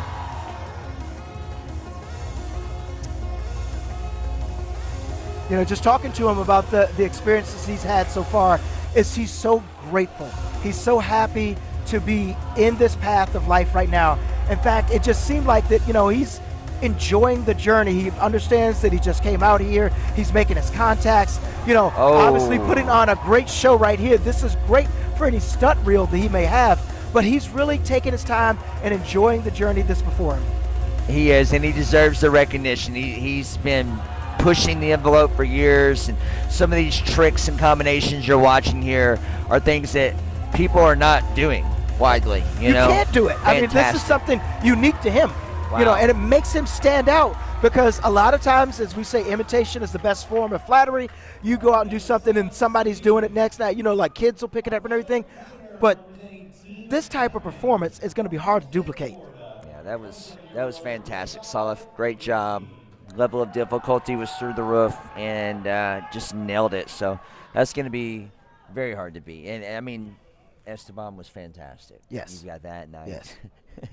Now you're going to end the division with Rashad Eugene, who's one of the most creative performers we have in the game today. Creative, original, outstanding are all words that I would use to describe Rashad. And as I mentioned before, in a second, you will see why. I wouldn't want to be a judge for this division.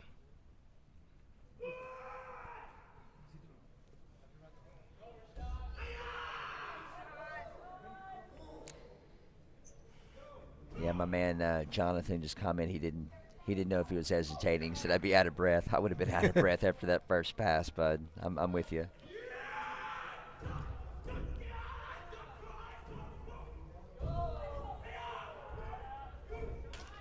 Caleb mentioned an all-around division. I'm going back and reading through some of the comments here. I like that. Oh, by the way, definitely the audio has been fixed while I was out. I got a chance to listen to the stream. You guys are coming in crystal clear. Nice. Very good. I'm glad. We want the audio to be great for the audience so they can, if they need to know something, yes, they can hear it. And that knowledge is going to be coming from you because I'm looking at you as the expert. Oh, man, it's all good. Look at Rashad, man. He's having a great performance, clean. He's got the audience behind him. No music. No music. I actually was there when he chose to go without music tonight. Nice job, Rashad. That's what Jackson and I talked a little earlier with the women's final, whether they chose to use music or not, and if they were powerful or if they had that, energy and what you could feel without the music. So Rashad, that was a really good example of somebody who's intense and has that energy up there where the audience could kind of feel that. He didn't need the music. No, so he to did speak. not. And once again, great sportsmanship through all these three competitors. It's sometimes hard to understand if you're not in the sport. People will say, hey, you go to a tournament and, somebody will punch you in your face, kick you in your face, and say, what do you do after that? I said, well, we finish the match and we'll go have dinner. Right. Right. You enjoy seeing the competitors and, you understand that you got to be that much better next time. And it's the same for every division. It's a great community. A lot of great people, and we love to hang out. We have a little bit in common, right? Indeed. All right. Hey, wow, and a great scores, stamp for his new journey out here, Wes. Congratulations for Saleh Salih. That is great. I guarantee you, And mark my words, by this time next year, you're going to be seeing this young man on screen or in a project or at a local Marvel production or something else. I guarantee it. I hope so. Salif is, again, a great young man, so talented, and that performance was excellent. The diversity of his techniques and, how he was, changing levels and tricking, great balance, great job, Salif. So congratulations, well deserved, and great job to both the other competitors, Rashad and Esteban. That was an amazing show. Yes, indeed. We benefit from it. Yes, they were all great. You have fighting coming up. Yes, let's go. So now this is going to be interesting. We've got Tyson Ray from Team Next Level, 20 years old, out of the Bronx, New York, who is a student at Morgan State University in Maryland, coached by his dad, Jesse Ray. And he's got a task ahead of him. He is going to be fighting Jack Felton, a local fighter right here in California, no stranger to this stage. It's interesting because I used to fight Jack a lot when he was Tyson's age. And Jack is considered one of the legends of the game now. Yes, and indeed. He's just 36 years old, but 36-year-old point fighting against 20-year-olds, that's a tough gig for most 36-year-olds. Yes. But notice I said most. Jack Felton on the red side in the white headgear and Tyson Ray in the black headgear. Looks like Tyson is going to be leading with his left side forward. Jack traditionally leading with the right. Jack probably went to go put a little bit of water on his feet to, secure that. And Justin did not say stop. So Tyson went in and tried to get that point that you fight till the judge said stop. Great kicking display on for Tyson. Jack, of course, keeps those kicks right ahead. You've got to make Jack react to get a point. You've got to fake him, and you've got to make him react. Looks like Tyson's got 3 points right away as they meet in the middle, and Jack gets that point right there. Well, I was wondering, really watching Tyson lately as a young fighter, he's got great movement. He uses his legs. He's not that tall, but he uses his length in a really great way against most fighters with his distance and his in and out, his rhythm when you see them bouncing. Most people just, they're just bouncing. Right. They're not doing anything. No, that's part of the setup. Yeah, so that's what I was going to say with a young guy like that and with him having that length.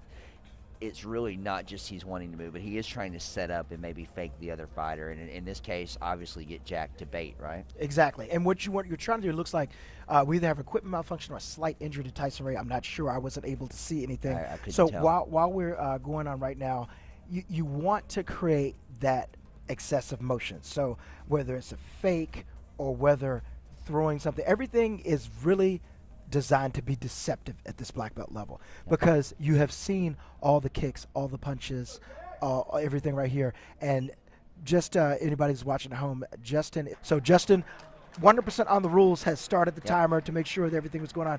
Tyson has sustained some sort of injury. Not sure exactly what has happened, but we're going to continue with a little bit of time left, and we've got a 3-2 lead. Yes, glad he's okay. Sometimes you catch an inverted elbow, your knees hit together. Anything can happen right here. And Tyson is starting again with that very active left leg. Multiple kicks. 3-2, still very close with the reach. 1 minute, 10 seconds left. Jack trying to go underneath the leg. But he did not score. No. Body punch right there, and Jack's going to knock that up at 3. Nice. Tyson countering again with the back fist, but Jack leaning back. He was well scouted for him. Now, this is a good angle right there. Look at that side kick right there by the speed of Tyson Ray. That was a great angle by our crew to select for that camera. Jack had a great blitz there, but I thought the side kick reached him first, and it was solid, in that combo. So, again, it's all about your angle, right? It's all about angles, and Jack repaying him in kind. Did he get that side kick? No, was not called out. Looks like it is 6-4, and this is going to be really fast-paced match here. Tyson possibly out of range, and Jack takes advantage, ties up 6-6. Did the kick score? No. 6-6. Very active. These are lightweight fighters, man. It's going to be a lot of movement. Look at that hook kick, that defensive hook kick thrown by Jack. Blitz, and Jack with the counter back fist over top. He's going to get that 7-6. Good leg check at the bottom. Look at that old school.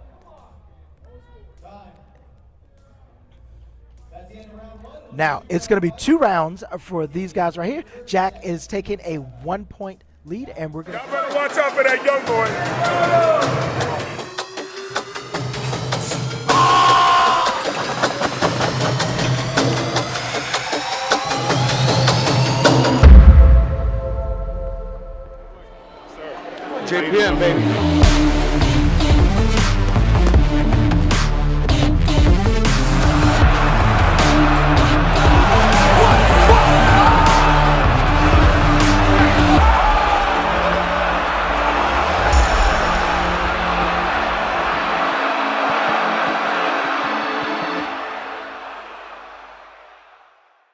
with a back fist combination. No point. Still tied up at 7-7.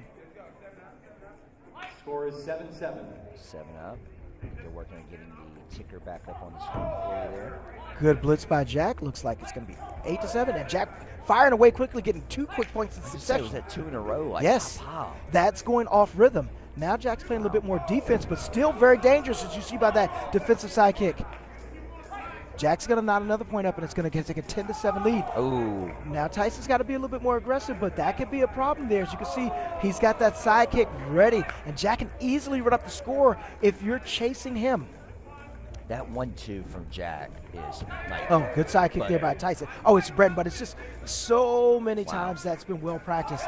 And that's a hook kick, a fading hook kick. It looks like Tyson was able to get there first. 10-13. He's not going to give up. I'm telling you that right now. I hope some fighters rewatch this fight a lot and watch these guys with their blitzing and their timing and their stepping. Fantastic. Great job. 14-10. Felton looks Wow. Side kick right That there, D but did he side. get it in? No, just didn't Holly go the other way, so it's 11-14. Tyson is still in this and can still potentially win this fight. Great. Nice. He's like, all right, young man, I got you. He's like, I saw that. I'll use that back against you. 30 seconds left, 13-15. Tyson is narrowing that lead. Still trying to figure out a way to get in past Jack's defense. 16-13. Ooh, A quick side kick once again. It in.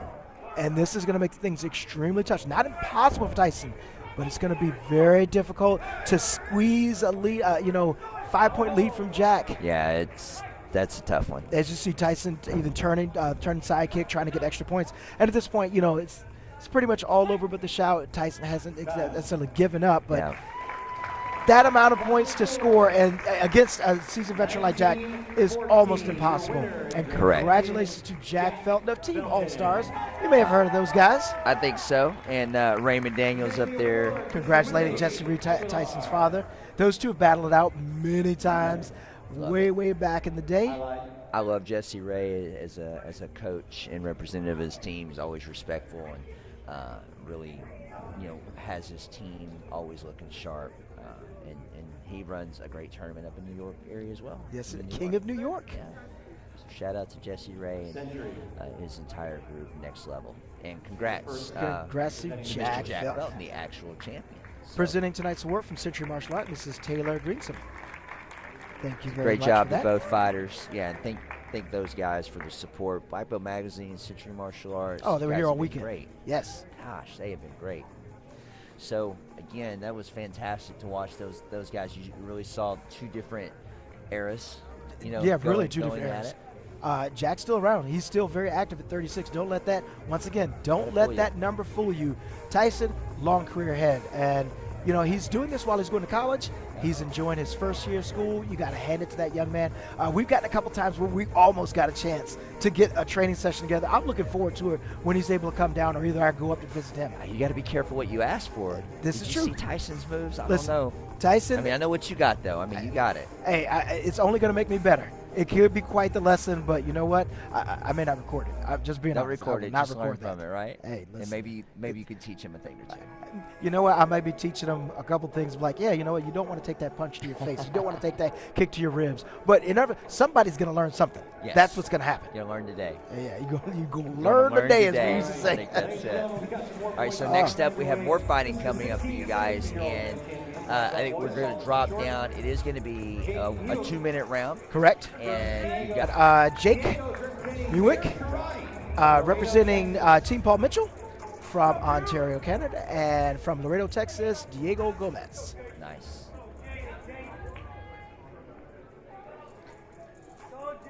So I got a chance to meet Jake for the first time today. As we were talking about his instructors, he is also a member of the United Family Martial Arts of Casey and Trevor Nash. Got a chance to tell them about when Trevor and I were teammates way back in the day, and some stories back there that he appreciated. It's really great to see the work that they've been doing up in Canada. They've been producing some quality martial artists. Well, quality blitz there. Yes, indeed. Diego coming from Laredo, Texas area, South Texas. Not to be outdone, of course. Master Vito Rodriguez, his instructor and coach. They have a great program down there at Bears Karate. Speaking of quality, yes, Vito's a very fierce competitive and an incredibly nice human being. Love Super seeing nice. him all the time. He's a co-promoter, by the way, of the Texas Revolution that happens every fall. There you go. Down there in the San Antonio area for the Professional Martial Arts Conference, ProMAC, and also a NASCA, North American Sport Karate Circuit event, Association event. These young men are putting on quite a show They are. here. Diego's They're- got the early lead. I'm sorry. They're a that's little tied up now. fast. They're a little fast, I would say, yes. There's Damian Gilbert, Team Paul Mitchell, watching, another teammate of mine. Looks like, did he slip out, fall out, or was there an injury? Not sure. Like he slipped and might have twisted his ankle a little bit, shaking. While the score is knotted up 3-3. If you are watching the now, the name escapes me real quick, but if you're watching the stream? Golden State Warriors, Oh. you Oh, might no, not see the Warriors. Damian out there. He is a Oakland police officer. He runs security for those games. He'll be out there scowling like he is now. That's right. Daring you to come on the court so he can make sure that you stay off the court. And with that being said, Jake's pulled ahead for a 3-point lead. Wow, nice. Always a good reminder to tell you that a lot of our competitors are professionals in their own as martial artists, but professionals in their careers as well. He has made the streets of Oakland very safe in his career. Yeah, we appreciate that. And Damon's definitely someone that can scowl you into doing right. Change your attitude with just a look. That's great. 8-5, Jake has the lead right now. 8 seconds left. Looks like judges are going to come in for a conference. Now, sometimes this will come in if there's a disputed call or if there is something the head judge needs to talk to his side judges about. They're going to go ahead and powwow for a second and come back and either recall or continue. But with this late in the match, it's not serving Diego. Let's see, unless the point goes his way. Yeah. Justice is going to come out there. He's going to say it's no point because he was out of bounds. So Diego has to score 3 points. Hook kick might have done it. Turning tornado kick also could accomplish that, but time is the enemy right now. Yeah, definitely the enemy. You know, hit that last point there, but time is up. Time is up, and the winner for our 16-17 boys sparring grand. We had the crowd going crazy. for Yes, Jake. you can see them right Team Paul away. Mitchell members are celebrating even here in the back. We love it. And of course, Good presenting job. the award is this coach from Team Paul Mitchell, Mr. Damian Gilbert. Right there, you can see. Yeah, so you take one look. If you see Damien at a Golden State game, you let him know that we gave him a shout out. That's what's up. So your winner for the 16-17 overall was Jake from Canada. Congratulations, buddy. So I don't know, we might have another fight coming up. Oh, we do. Grand Championship. This the heavyweight men's. Correct. We are back here. And this event is sponsored by Century Martial Arts, and representing Team Paul Mitchell from Brownsville, Texas, is Alex Macias.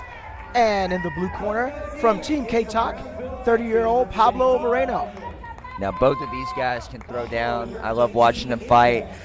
Pablo's got usually some good legs, got some good timing. You know, he's got that man strength at 30, so to speak. And that man strength comes in about 30-plus years, you know. 19-year-old Alex is fast, Very fast. dynamic. Now, one of the things I learned about Pablo while doing the pre-interview for this, he's from Mexico, and he works in Mexican politics. Really? I did not know that, and I am going to thoroughly recommend that some of our politicians get involved in the tournament circuit. Maybe I'll come out of retirement if a certain couple of politicians Say, put on the gloves. politicians get involved in our circuit, there might be more people fighting. You know what? I see sparring that as a win for everybody. Maybe so. Pablo out to an early lead, 1 point lead off of Alex. Oh, nice underneath. And Alex is going to be the winner of that exchange. Oh, right underneath Alex. Yeah, no, he's on that. I thought Quick body punch by. Let's see. he is. Sometimes you can kind of be lulled into a false sense of security if you think that things aren't ready, and your opponent can easily surprise you. Oh, Good fading back nice. fist from Alex. Made it nice and clear. I saw Justin hold at 4, yes. Wait a second, we just got the score adjusted to 3. So unofficially, there it is. There's the adjustment. Another back fist by Alex. He's starting to feel himself now. He is. He's got his distance. You know, Yep. when you're able to figure out the distance and understand your opponent's reach, it is a good feeling. Pablo is not going to go away quietly into this night. No, not at all. He's a tough guy, tough fighter. Seasoned. He knows what he needs to do right now. But can he do it with Alex seemingly in a great rhythm? right now. And Alex just scored a kick. It's going to make things a little bit more difficult. 8-3. Alex with another blitz. Maybe it's 9-3. Did they get it? Yes, it is. Piling it on now. At this point, you got to just go for broke. You know, you got 30 seconds, as the clock shows right now. You're down 5 points. You got to go for broke. Definitely. And the only Alex problem adds with on. that is that your opponent knows that too. Yeah, he does, and you can gauge obviously your counters and your timing, knowing that they have to be aggressive. Exactly. It's a different game. 10 seconds left. Alex is up 11-4.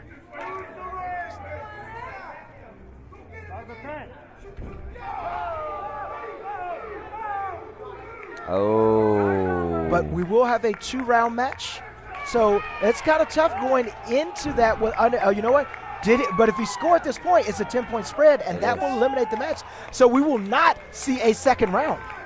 Wow. We were heading towards a second round, but Alex scored 1 point to make that a 10-point spread, which negates the knees in the jump. Yeah, and for Alex to come out, and that's really, I've been, the last 2 years, and the bitch, that's probably the smoothest I've seen Alex. He's always great, always does a great job. He's always, tough out, but man, his rhythm there and his timing, that was excellent. And this is Alex's his first overall fighting championships. So congratulations to him. And I know that his girlfriend Haley, somewhere out on the ship, as she's doing a great job for Royal Caribbean, is watching this. I'm assuming they have internet out in the water. It's been a long time since I've been on a cruise, but a fantastic showing by Alex.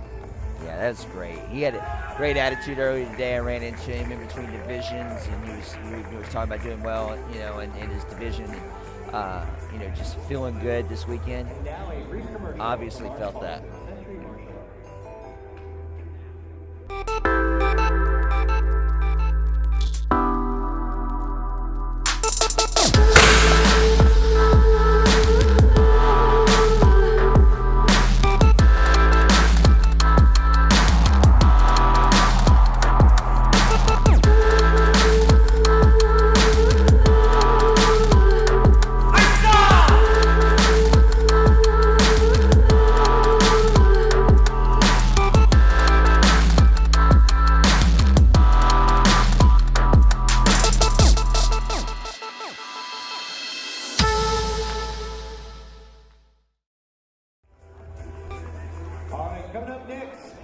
And we are back from our great commercial by Century. Who's next? That's a great Jake wouldn't know campaign. who was next, but if they watched him earlier, they don't want next. I don't Listen, think. that is something you don't want to have anything involved with. He is a fierce competitor. So what do we have coming up next? Looks like we've got our NASCA AA champion, coached by Will Jackson of Team Freestyle. Got another team event. It's the AA demonstration team champions, Yes. I believe, right? I believe you are correct. So a lot of their black belt and world-class competitors on this team. Earlier you watched the underbelt. Now you I watch guess you the would black say B belts. team, right? Right. So you got A team here, and a lot of these competitors, well, most of these competitors are top individual competitors in their own divisions and whatnot, and they usually bring a really great show. I'm excited to see it. And here we go.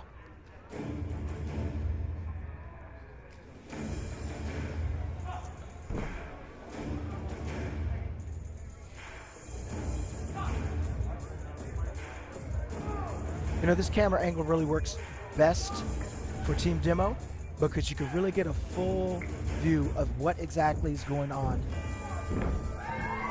I love it. Nice, good passes.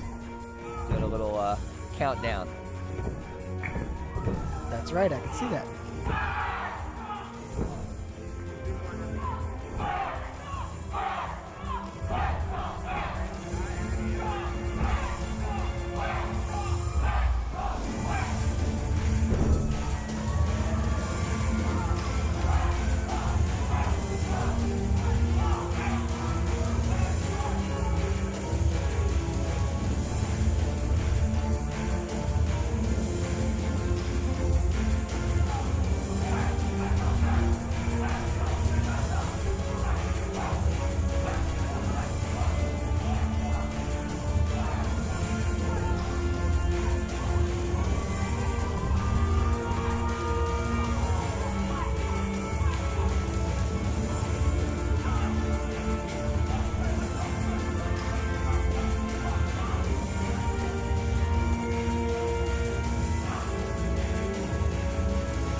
don't forget, this is the second time tonight we're seeing a Will Jackson choreographed team.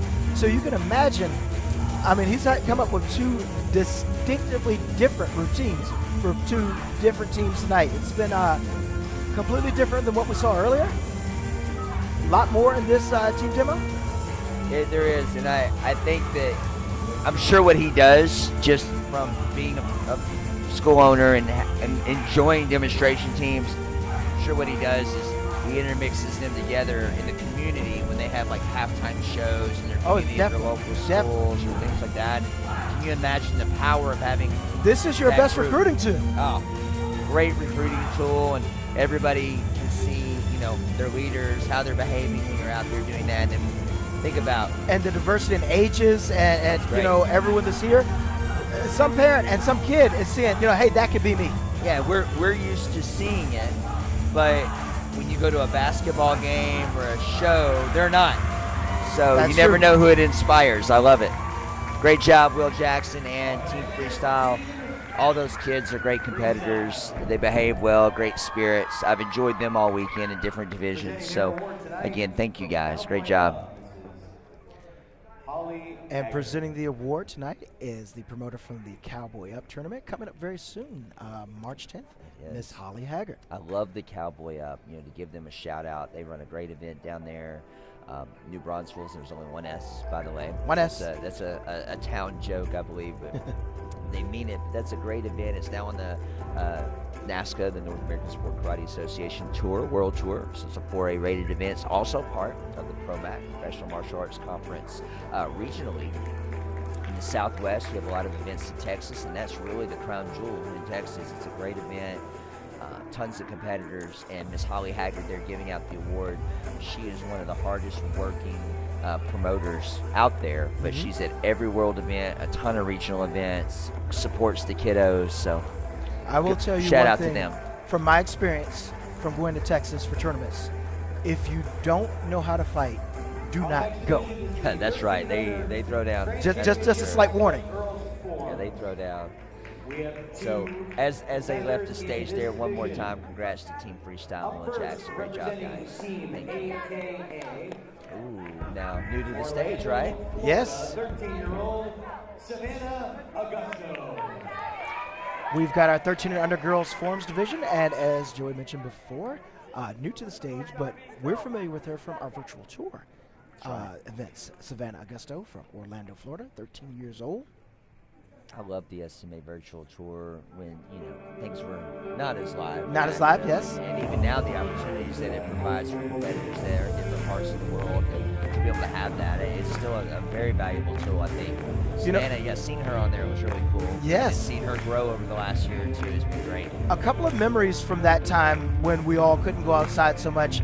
It was very interesting. We had a competitor from Germany, someone from Italy on. And the tournament went along so long, I was wondering, it was like, why is it dark? This person's outside. And it was until I realized they were from another part of the world, that they're outside doing martial arts at 10, 11 o'clock at night. I'm really wondering what their neighbors were thinking, you know, while it's daytime over here in the United States. Well, they didn't care, did they? No, they still performed. It was great. Showtime. And, you know, a perfect way to get everybody together when we needed that connectivity. Oh, nice, Savannah. I really enjoy watching Savannah grow as a competitor and her skill set improve. She's worked so hard. She does a great job, shares on social media, and I love it when the competitors do that because you can see their training, you can see them develop moves, and you know, the little bit of that story. So she's really good at sharing that, and her and just her skill level, obviously. Yes. Fantastic job, Savannah. And it's also a way to show growth, too. You know, you go back and look at some of the videos you put up from a year before, or a month before, or a couple years before, and see where you've really grown at. And it really kind of holds you accountable. You know, people start to watch and like, hey, are you off doing karate today? I didn't see a video come up. You know, what are you doing? You always, you know, post one. That's right. It's definitely self-accountability. All right, Adeline Lau, back to the stage. Colorado. Watched her earlier with the double sword. Now we got kata from her.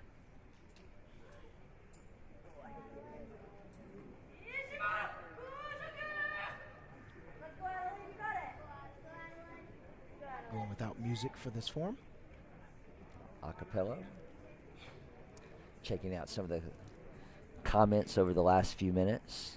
Everybody giving the competitors great support. Doug Little, I think from the East Coast area, excited for the first Cowboy Up. I think they told me at the Memphis Open last week they were traveling over, so I'm excited. They're excited about that. Great event. We love supporting each other. And Savvy got some shout outs. Great job. Thank you guys for watching the stream. Thank you for supporting. Definitely appreciate it. Compete World Martial Arts Championships, what we've got going on at sportmartialarts.com. Our friends at Century and Black Belt for supporting and sponsoring the event. It's been a great weekend, and of course, actually, we're here at the finals for the Black Belts, watching all these great competitors. That's but right. The family and crew have an entire day tomorrow of underbelt competition. You know, if you've never stayed, and I have to selfishly admit that, you know, I would do my competition. Tonight would be the last night for me. I would be off doing something tomorrow. But as you start to cover these events, I've actually never stayed for Sunday until a couple years back, and the amount of people that are here, underbelts, that are in this competition tomorrow, it's massive. If you want to be introduced to competition, you're underbelt, you're thinking about competing, this is the place to be. I mean, you're going to get your money's worth. That's a testament to the event and the staff, and obviously, you know, Muhammad and Amanda and their culture in the area, you know, getting that kind of support, and the schools that support them, and the Red Dragon Association as well. So that's awesome. That's a full weekend. It is definitely a full weekend. Of course, you could make it a little bit more. There's plenty to see out here, and this would qualify as Southern California. Usually the weather's a little bit better. You know, you've got all sorts of theme parks, all sorts of things to see. There's Hollywood, not too far from here. I've come out here before and actually attended a few. So Jimmy Kimmel went on The Price is Right. You know, had some fun while I was out here. It's great. Did I get chosen? Play on The Price is Right. I was not chosen. I was very disappointed. I had my dance ready and everything. We'll save that for next time. I love it. It's gonna happen. With a great move. Got it. Great job. I can't wait to see Mallory dance, by the way. No, you don't want to see that. This is more important now, trust me. Absolutely. Great kata. She's got great focus and has just ran very fluidly here. Good power. I don't know if I believe these were the only two competitors in this 13 and under, so you kind of have the traditional presentation here, and then of course Savannah with the creative extreme. So again, all night. Once again, which direction do you go, judges? So audience, you know, if you guys want to chime in, you're watching. If you want to comment, you want to give us, you know, when you see a division, if you want to throw out, you know, who you think might have taken that, we like that. That's some good play. If being, you know, say, oh, this, you know, Savannah, or did you think it was Adeline? We love it. And then of course when the fights go on, we like the interaction there too. It's always good to see the. I don't know the armchair quarterback, but maybe the people at home calling the points. No, you know, they can, you know, be part of the action, and we certainly appreciate that. I like it. It's great to see. It's great to hear, you know, your thoughts and everything, and we thank you for all the kind things that have been said tonight. Absolutely. Hey, what's up, Mr. Sean Gillum? Thank you, sir. We've been really enjoying the competition. Love visiting with you guys, sharing the information. All right, so they kind of ran through the scores a little bit quicker automatically there, and just announced that while we were waiting. So your winner, Adeline Lau. Fantastic work, and presenting this award is Mr. Greg Ruth from the Battle of Atlanta. Another fantastic tournament on the NASC Tour. If you want to go another tournament to get some great fighting in, it is at the Battle of Atlanta. Greg Ruth and his boys, Tommy and Toby, do a great job doing that promotion. It's always a fun time in just at the beginning of summer in Hotlanta. Hotlanta. Congratulations, Adeline Lau, on that 13 and under girls Forms Grand Championship. Fantastic job to both of you competitors, honestly. Next up is the 13 and under boys. Team Freestyle from San Diego. He's back. He's back, yes. Judah Sagawa, and you might argue that this sword form is more impressive than his empty hand was earlier, so buckle up. All right, we're going to prepare.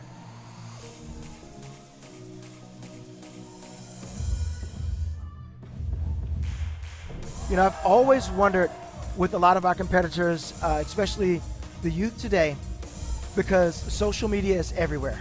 Yes. And one of his classmates could literally be watching this live now, and he goes back to school Monday and say, hey man, that's really cool that you do that. Or, you know, do you promote that? Do you keep it to yourself? People will find out. I've done job interviews before where people have watched videos of me fighting and say, hey, if you don't make it, if we don't get the job, are we going to be cool? You know, it's everywhere. People can see everything you're doing. It's a great part of sharing, you know, bringing everybody in the audience with us doing this tonight, as that is a fantastic, flawless move performed right there. What an extra throw there for Judah. He threw that earlier today and nailed it as well in the finals of the divisionals. So great job. Wow.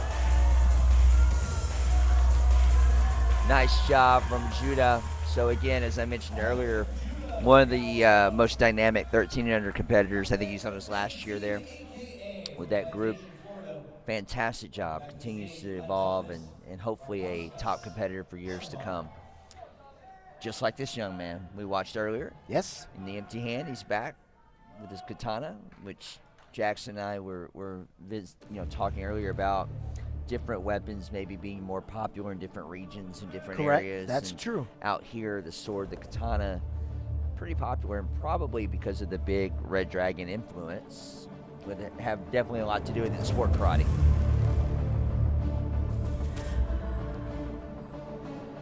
Well, we've got the atom bomb right before us. Let's see what he's got for weapons. I think that Adamas, from watching this weekend and the last few events, his traditional sword is great, strong, looking good, always improving, great focus. You're gonna, if you watch his body mechanics and his intensity, striking on point. So he's doing a great job. Definitely a great level for what he's doing now. How does that compare to what Judah did? You know, again, that question, we go back to that. You know, watching Adamas, again, you're going to see all those attributes, but can this overcome the difficulty level that Judah threw in there with the sword work?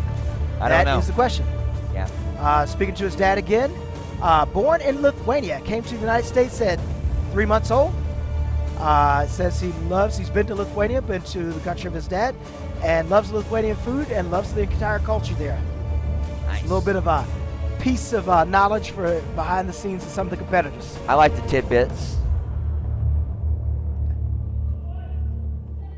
You know, this music is really accenting its form with him. Yeah, this is a great example of a traditional form with music where the music is definitely accenting and flowing with it. You could argue, I think you could argue that sometimes traditional forms, theoretically, you could do that easier. But then, you know, you look at the extreme forms with the music and the beats hit with the slices and the chops. And, you know, so I think it goes both ways, honestly. It depends on how creative you can be, right? Yeah, that is true. And if you notice the focus in his eyes, you can see the opponent that he's looking at as he makes these cuts, these stabs. Yeah, he's definitely got great focus, strong. Yeah, Adamas does a great job, great competitor.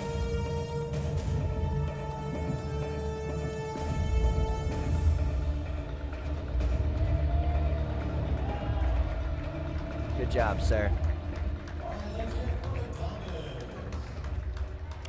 So, you know, I don't know. I did a little calling last time with this division. You know, I was able to watch both of them earlier. So being able to see them again now tonight when everything's on the line, you know, on the big stage, they both really once again performed fantastic. I mean, great execution, great power, technique.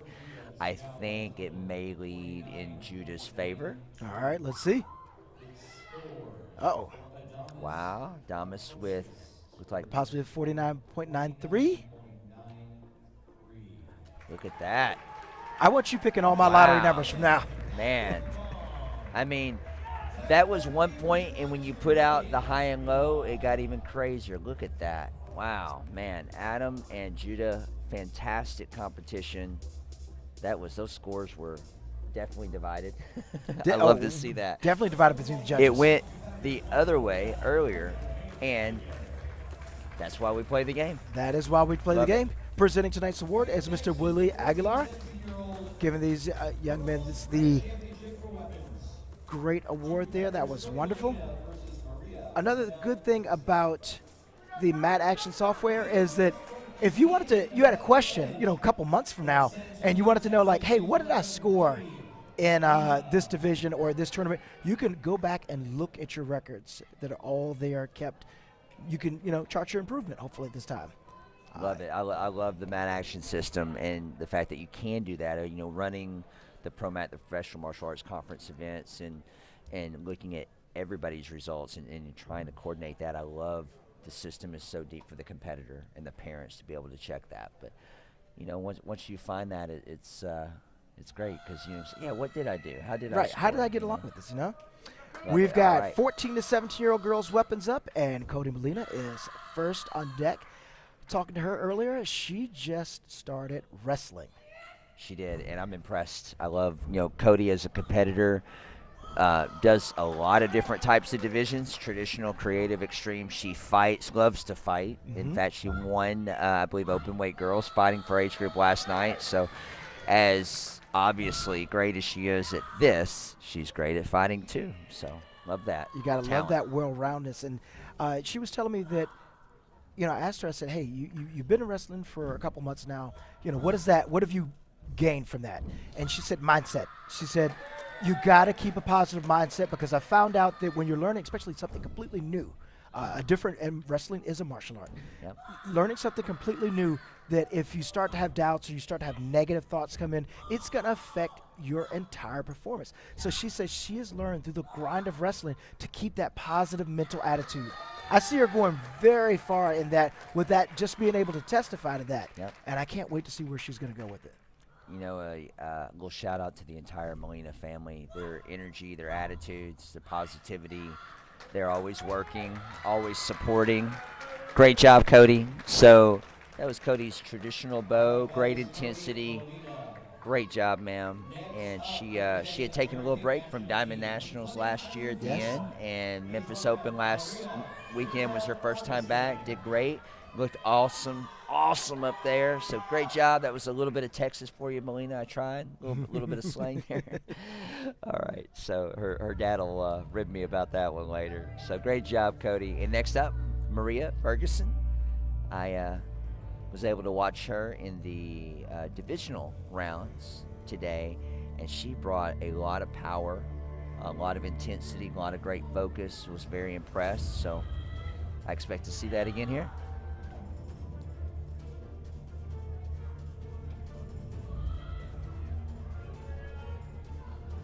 But she definitely needs to bring it and step it up because Cody had a fantastic performance and was full of intensity and energy and great skills. Let's see what she's got. I 100% agree with that. One of the things that I'd like to ask you as a school owner, as an instructor, is she's coming up with some fantastic moves right here. Not only for the young ladies, but what do you see in terms of confidence that kids are learning when they start studying the martial arts? Not necessarily going to competition, but studying, and you see the confidence level change. What difference does that make? We'll look at it from the ladies' side first. I've always been, I guess in my nature, I always thought that it was great to build confidence because it did for me as a young boy. And when I started teaching and developing these type of athletes, and even the ones that aren't these type of athletes, as you mentioned, to see their confidence grow and believe in themselves and get stronger and know they can defend themselves and just know that they're loved and know that they have a support structure. Not everyone has that, and you'd be surprised. So, whether you have that or not, being able to be in a good martial art program with a good instructor and a good environment, it's only going to build your confidence. And to me, confidence is key. You may not be able to be the best or be the winner, but if you've got the confidence to behave, act, train, and approach, you're going to be better off. And I think we give that to people. These ladies were fantastic. Wow. Cody with a 49.93. Great scores for Cody. 49.92. Once again, a little disagreement for the judges, but Cody's going to come out on top, and congratulations to her. Yes. They both looked great. I mean, you saw Maria's creative bow, and she, as you mentioned mid-sentence, she had some really cool. I had not seen that before. It was quite amazing to look at. The little back and forth hand switch off the hip was great, and Cody was great. Her intensity, her focus during that performance is, if you guys go back and watch that, was great. Super on point. Technique was great. Good, big win for Cody Molina. Great job, man. And presenting this award, the promoter of the Destin Open, Miss Holly Ham. Holly with an IE. Got to get down there to Destin, man. You do. The Destin Open in May is a great event.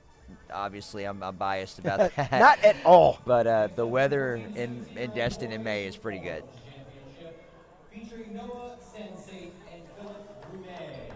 Oh, nice. So this is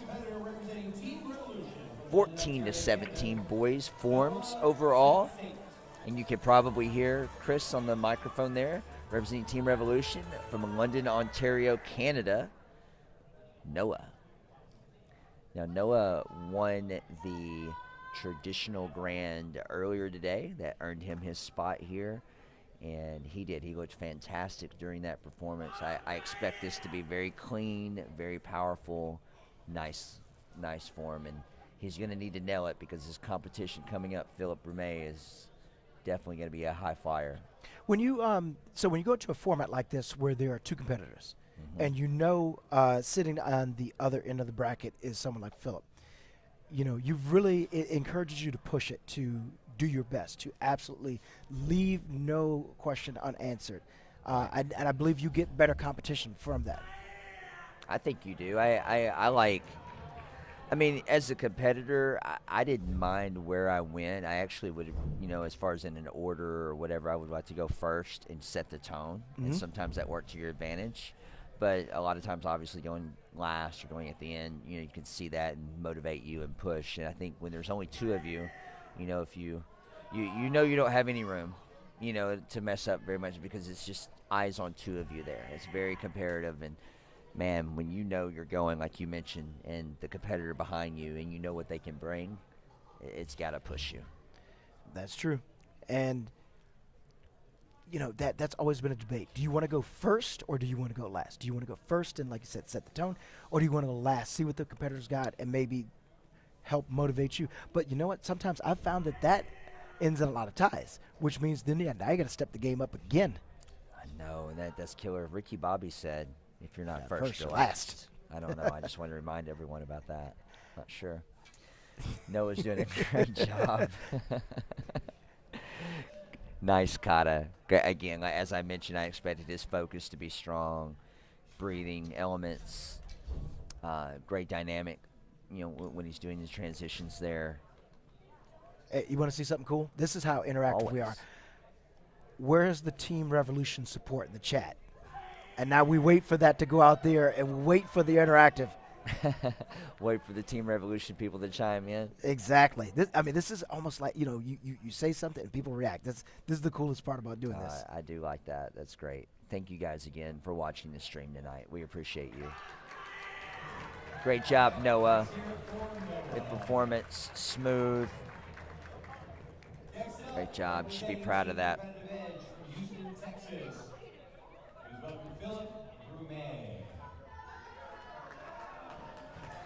And we watched Philip earlier in the weapons grand. He brought it, obviously, and I don't know. I have a feeling he's going to step things up and maybe pull some big tricks here. Yeah, I think the stage is set for him.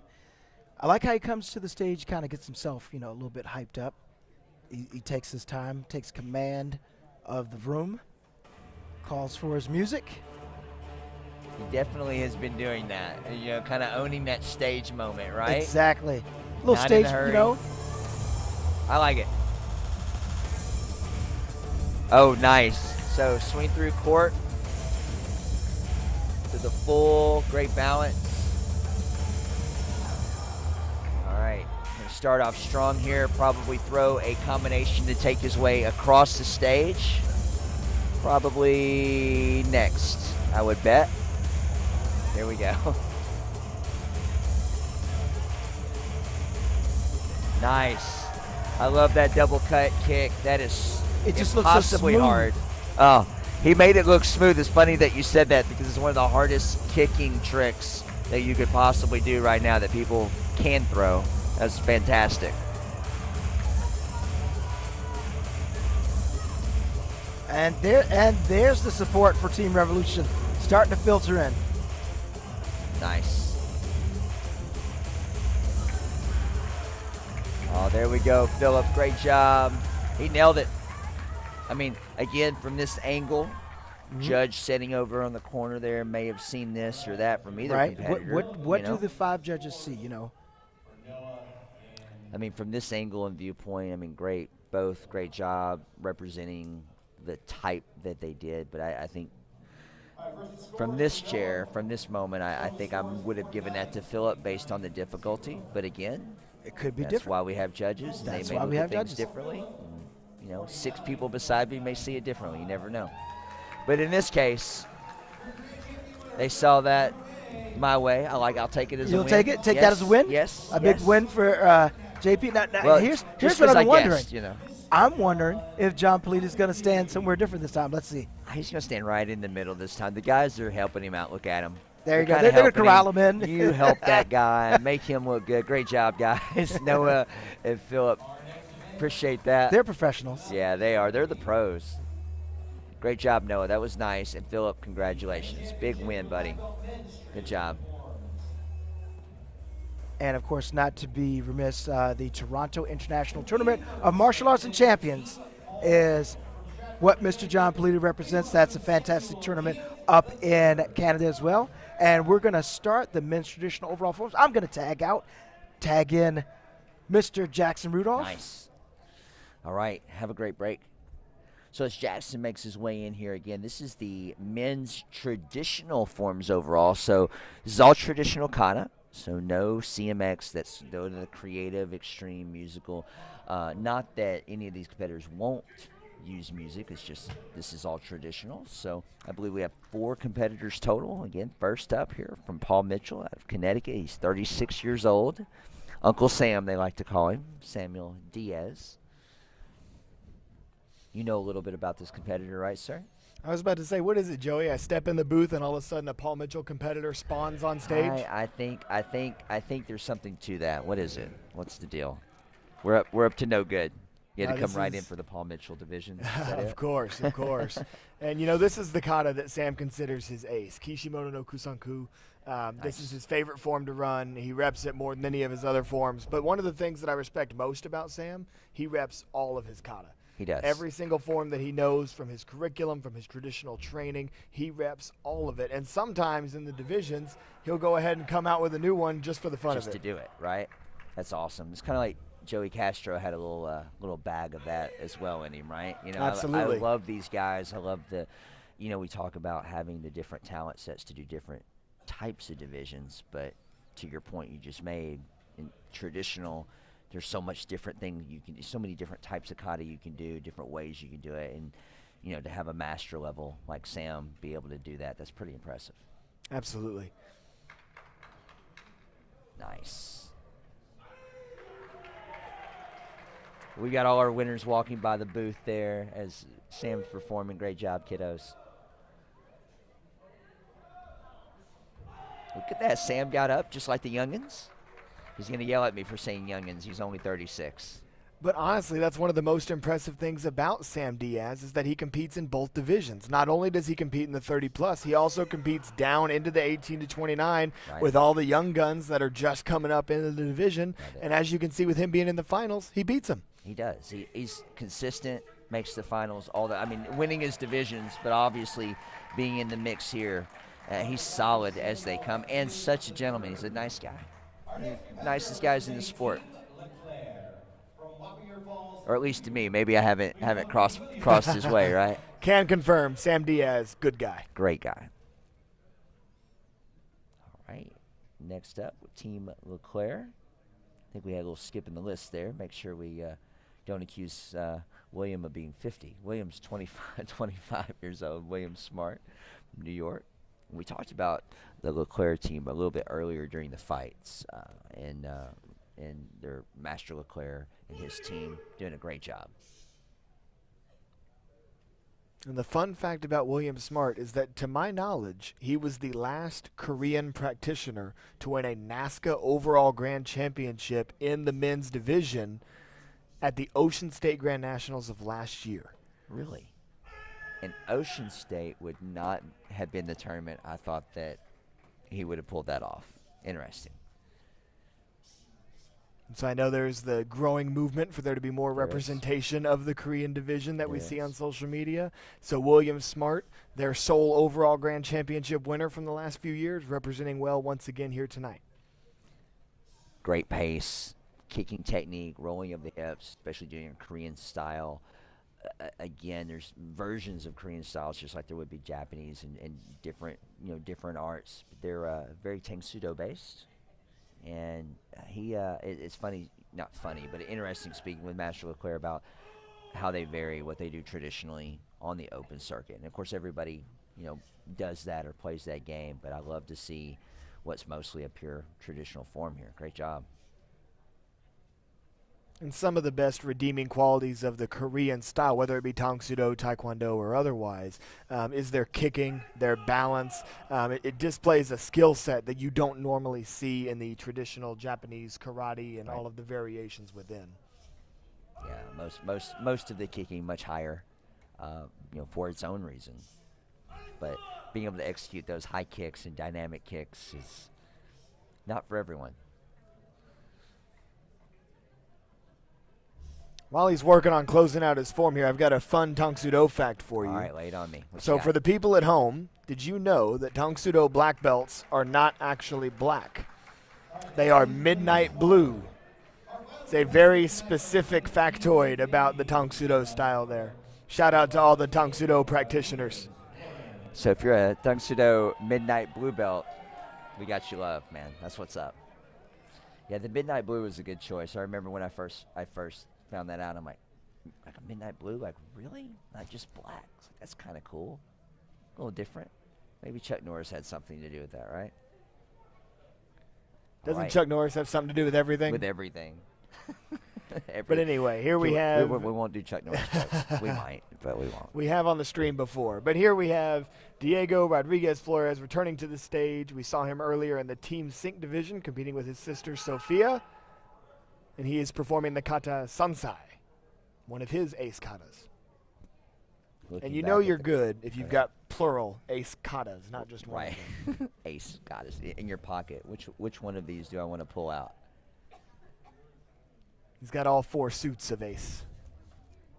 Talking about the suits and superhero work, Jackson. You're talking my language.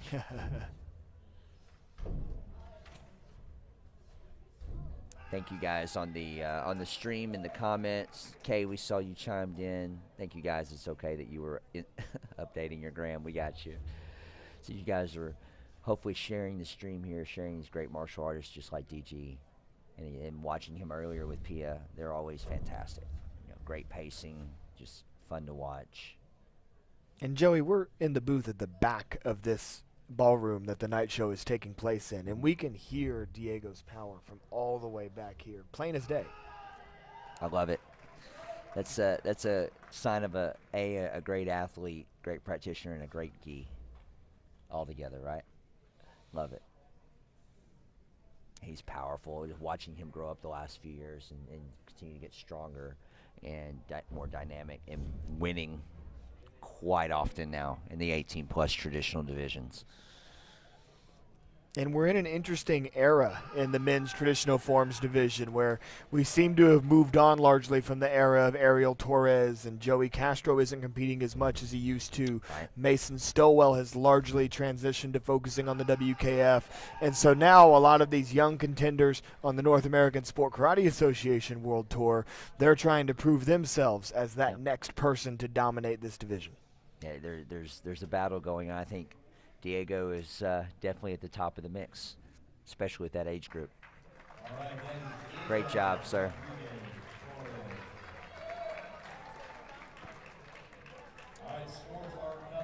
And it doesn't matter what type of form you do, if you're doing creative, extreme, doing traditional, but commanding the stage, owning the stage. We touched on Philip a minute ago. having his moment on stage before he performed, you know, however you look at that. But it's really cool when you watch any style, much less these guys perform, and you almost can't stop watching them. You know, that's a presence. 49.90 for Sam. Good job. And that's the goal of any form, right? Is to captivate the audience with your performance. Every to make eye them in the feel room, right? Exactly, that you're the only thing that exists. And it takes skill. It is a skill that can be developed to be able to do that. A lot of these great traditional forms competitors are awesome at it. And speaking of great traditional forms competitors, Diego is our champion as he receives the trophy from U.S. Open promoter Mike McCoy. Congratulations, Diego. Great job. And Sam and Mr. Smart, great representation, traditional kata there, diversity. DG was strong. And again, Mike McCoy on stage, U.S. Open promoter. One of the most fun guys you can hang out with. And just don't challenge him to like Jeopardy or any trivia. Super smart. Great job, guys. All right, so we're to the women's traditional, correct? Caitlin, just a moment ago, was on stage and won the women's weapons. Her first overall grand championship as an adult. Man, that was fantastic. She looked great, was strong. That was a great win.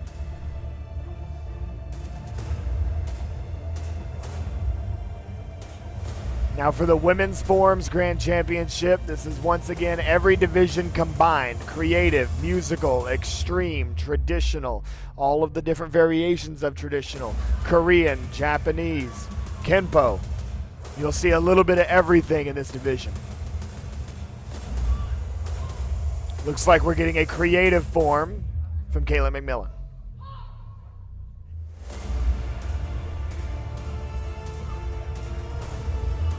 I believe we saw her on stage in the finals at the AKA Warrior Cup for her Kenpo form. Yes. Great to see her making it to the finals in another discipline. Glad you remembered that. I remember when she performed, I was like, oh, we've got Kenpo tonight. Yes, and then we have Larry Gonzalez as well. So, yeah, she did a great job with that. And talking about people being able to do different types of things. You watched that, if you were able to see the Warrior Cup feed, you saw her bow, and now you're watching her do creative. And actually, as we just saw with that raise, not creative, this is an extreme form. Love it. I love her pushing it, man, and doing something different and looking great doing it. Great job, Caitlin. And for those of you watching from home that are questioning the terminology switch that we just made, so in the North American Sport Karate Association, creative divisions don't have inversions. That's an oversimplification of the rule, but essentially you don't go upside down in creative divisions and you reserve most of the acrobatics for the extreme divisions. So when we saw her invert, bringing her hips above her head, we knew that it was an extreme as opposed to a creative routine. But now we know we're definitely getting traditional from Amber Rutherford of Team Revolution. Amber is definitely a top competitor overall, definitely a top traditional competitor the last few years. I think that she's, I remember watching her a few years ago, have some great performances, and then, really transition to, as she's gotten older, just her fitness level and her intensity level of her workouts and her performance, everything continues to rise. Her social media, we talk about all the athletes sharing and how valuable that is. So, big fan of what Amber's done and her attitude. The traditional karate fans at home will know exactly what I mean when I say that.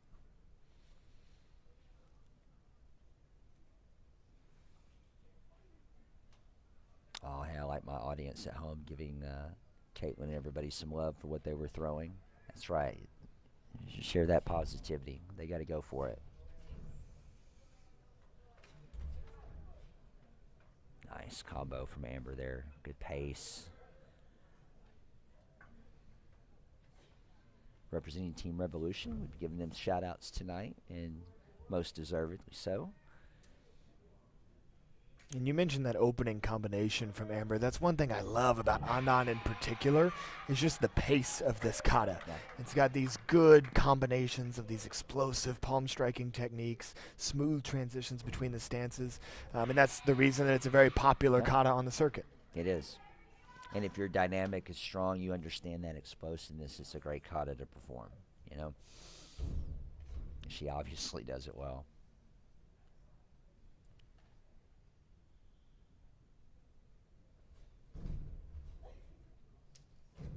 we mentioned earlier too, for anybody watching, or if this has been shared and you're just checking it out, when they're performing, they're really pretending to fight people. If you want to look at it in a really simple way, it's, you know, the imaginary attackers, different directions. So the blocking, the striking, the sweeping, anything they do should be geared towards combat and being able to use it in that way, if you want to look at it that way. So imaginary ninjas attacking her.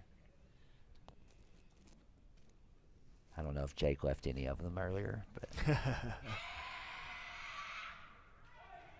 And sometimes when you're seeing competitors modify the technique slightly for performance purposes and different competitors, but that's neither here nor there. The point that I'm making is that it's not always abundantly clear what that bunkai is, Right. what that underlying application of the movement is. But for especially all of these traditional kata, it's absolutely there, and those techniques and the applications as such have been passed down for generations. And so Amber there executing a beautiful form. And setting the bar high for our next competitor. 100%. That was great. From Los Gatos, California. Please welcome Julia Moretti Guanzon. Well, he tried. He tried. So Julia, fantastic competitor. Watched her last year on stage for the first time of note at the U.S. Open. And did a great job, great creative, extreme competitor. And a little extra info, she's a former Oakland Raiders cheerleader in the NFL. And she can trick, she loves martial arts, great performer. She got a great social media, she shares a lot of her training, very motivating. So check that out. Let's see what she brings.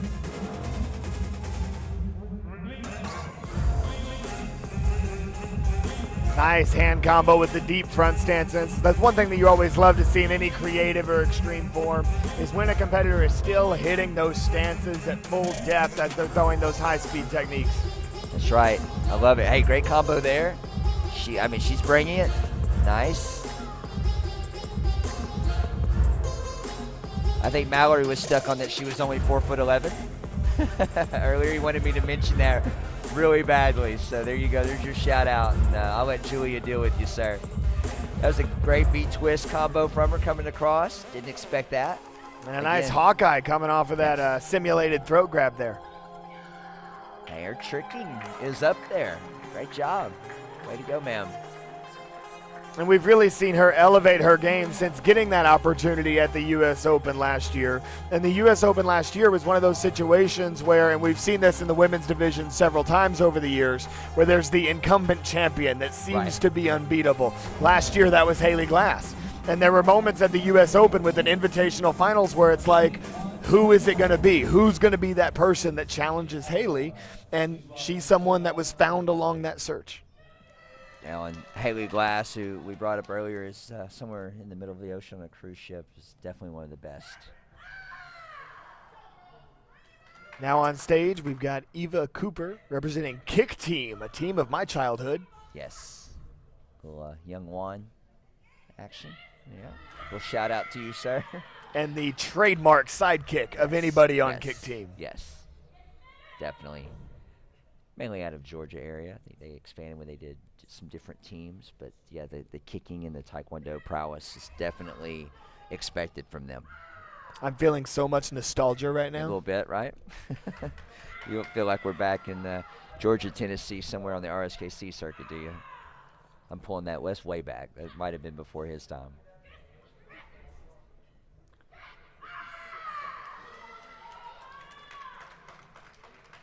Great job, Ava. So nice and clean. Nothing too crazy there, right? Nothing out of the bag. That's just nice, strong form, clean. Don't know that that's going to be enough.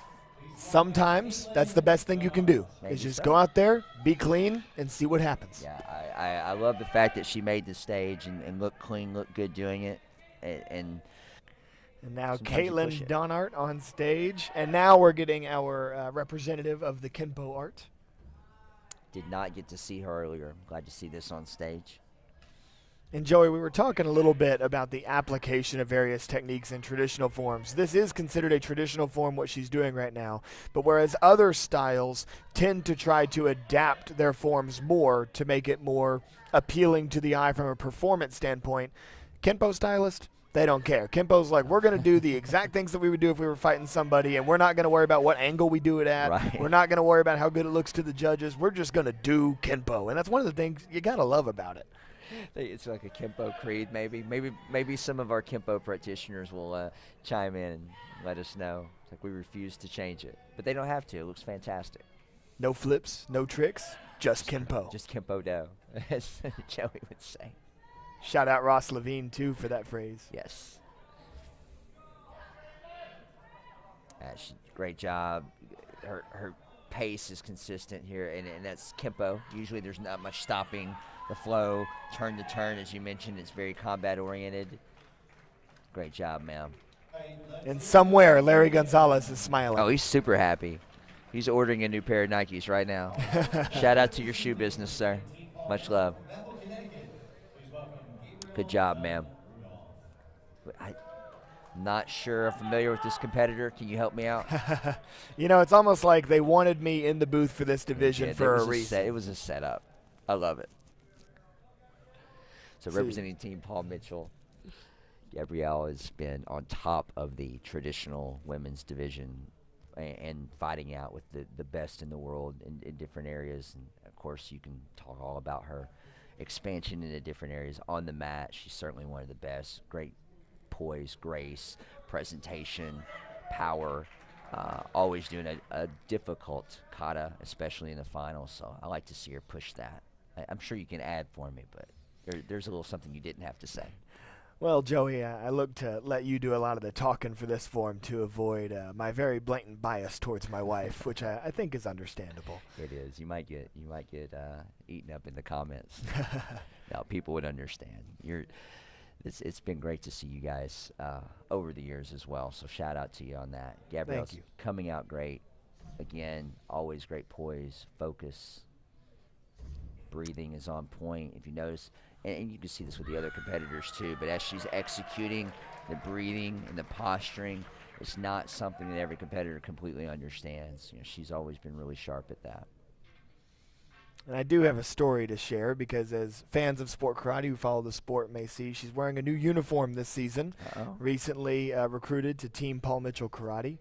And the cool story behind that is that although I am a member of the coaching staff of Team Paul Mitchell now as the player development coach, the other members of the coaching staff wanted to make sure that this decision was made without any of my input, that it had nothing to do with me being her husband. And so despite me being on the coaching staff, they actually made the move without letting me know. They had all the meetings and everything and decided to pick her up. And honestly, we wouldn't have it any other way. That was a really cool gesture by them to show that she's on this team because of her accomplishments as a martial artist and the progress that she's made, and it has nothing to do with me, which I love.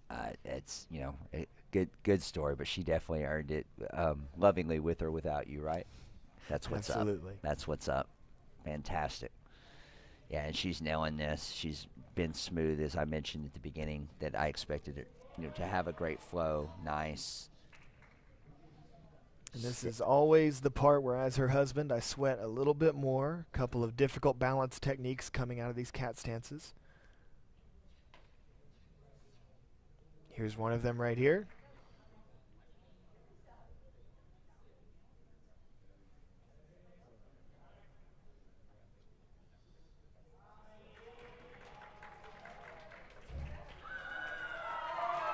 And I can breathe again.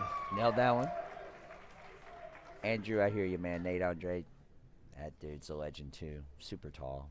Yeah, shout out to Nate Andrade for that quote from earlier. Yeah. A lot of people don't know that he coached Ross Levine. I love it. Love it. If you watch the Jax Rudolph podcast, you know that. See? Gotta throw that in, brother. That's what's up. They should be watching and listening. Great job as Gabrielle finishes up here. Again, stayed focused throughout. Great power. Great speed, great flow, great job. That's a tough one to beat as well. So, again, I'm glad I'm not up there in the judging chair. Glad I'm back here beside you just enjoying it. talking about it. It's much more fun. I don't have all the pressure of who to throw a 9, 8, or 7 at. That's why I love being in this booth so much. Oh, it's so much the competitors. By the way, one of the best in the game, I might add, when it comes to officiating. So thank you for all the work that you do for us. I'll take that, brother. Thank you. I paid Jackson for the comment. That's cool. No, I appreciate it. I love it. Love officiating. These ladies brought the game, brought the show. I mean, look at that diversity on the. That word is like the word of the night, but on the stage there, it's fantastic. Great job, ladies. And that's what sport martial arts is all about. Everyone's welcome here. Doesn't Yes. matter what style you come from. Doesn't matter how long you've trained for, what your rank is, how old you are. Every rank, every age, every style, every walk of life is welcome in sport karate, and that's one of the things that's truly beautiful about it. Yeah. Pretty much any other professional sport, they're separating everything out, but like basketball, right? You got the NBA, the WNBA, everything. Here, you come to a NASCA tournament finals, you all see playing everything together. all together, forms, weapons, fighting, men, women, kids, you see everything, and that is something that is truly unique to professional Yes. sport martial arts competition. It is. Yeah, it's a great point. You don't generally go to an AAU basketball weekend where there's all the age groups plus the men plus the it just doesn't generally happen. So yeah, it's nice. Of course, we grew up in this. Grew up in this environment, so we love it. We're used to it, but it is unique in a lot of ways. And growing up in this environment, another thing we know is that this right here is always the worst part. It's horrid. It's horrid, even for the audience, because you're like, okay, did my person win, or who got it or whatever. But you're having to wait. You're up there on the stage. I mean, at least maybe they get more face time. Right, I don't and know. we're probably waiting, 45 seconds to a minute right now for these scores to be put in. It doesn't seem When that you're the long for person us. standing up there, It's it's forever, 3 hours. right? It's easily 3 hours. Well, you you were feel up like there a you're lot, there so forever.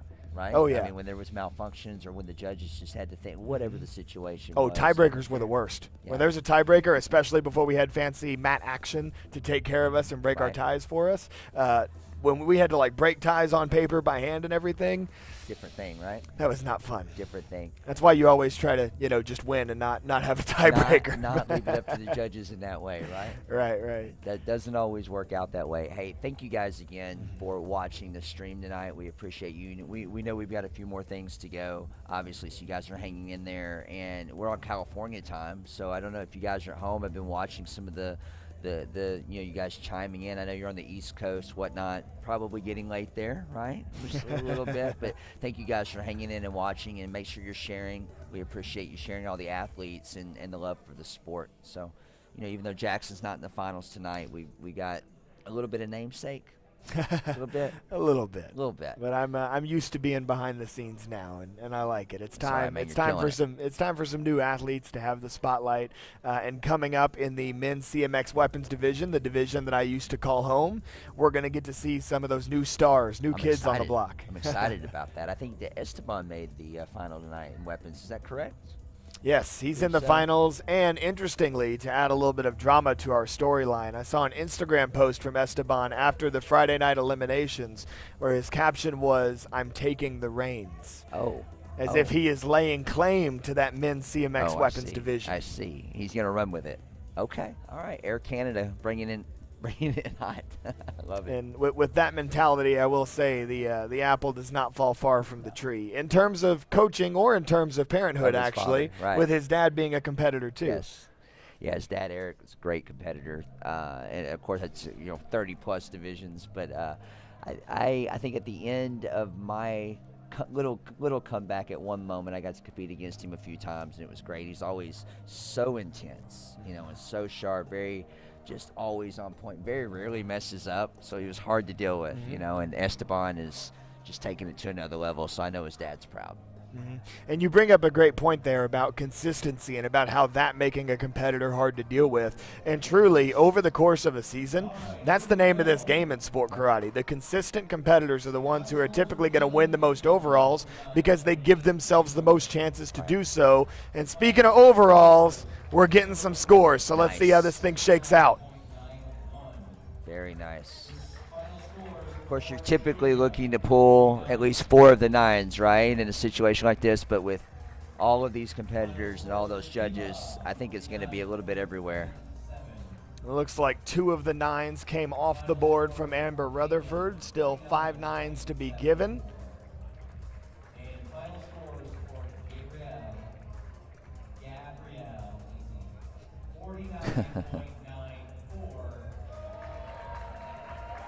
Looks like she got it.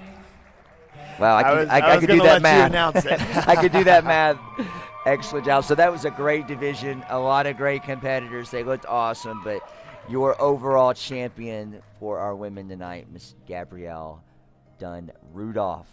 I don't know. Does she still want the entire thing said, or is it just Gabrielle Rudolph? Where are we going with that? So she tells me that to make sure that her Facebook friends can still find her if they, for some reason, don't know that she's gotten married, Okay. she wants to leave the Dunn in there. But there's apparently some type of a stepwise approach to moving on from it. I don't really care. All that I care about is that my last name's at the end of it now. I heard so. that. I heard that. At the end, it doesn't matter. She goes home with you. Exactly. For that. All right, great job, ladies, and congratulations once again to Gabrielle Dunn Rudolph, your overall women's forms champion. Well deserved. She looks fantastic tonight. I have good news and I have bad news. What would you like first?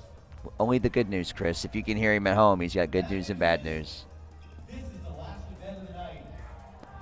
Oh. Good news is, this is the last event of the night. So for all 8 people left in the audience, we have one more event. This is the Great Championship for the men's CMX weapons. We have 2 competitors. First up. All right, here we go. We had a few seconds there to make sure, but as you might have heard on the mic, the last event of the evening, we mentioned this young man. This is the men's CMX weapons grand, Esteban Tremblay, representing Team Paul Mitchell.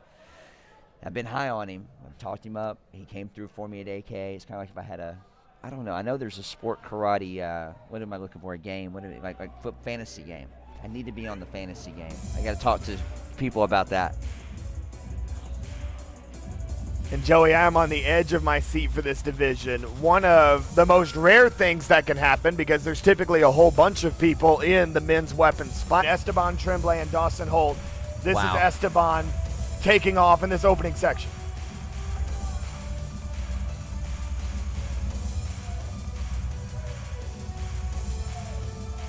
Signature move of his, passing under the leg into the cart. Huge D-leg full.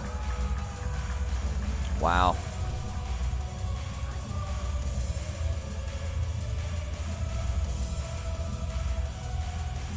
Great speed, great dynamics, and pulls that out. Wow. It makes it look easy, and that's when you know it's fantastic, you know? And he's got so many tricks up his sleeve. Really, in many ways, this division may come down to what he does in the last 10 seconds of this form.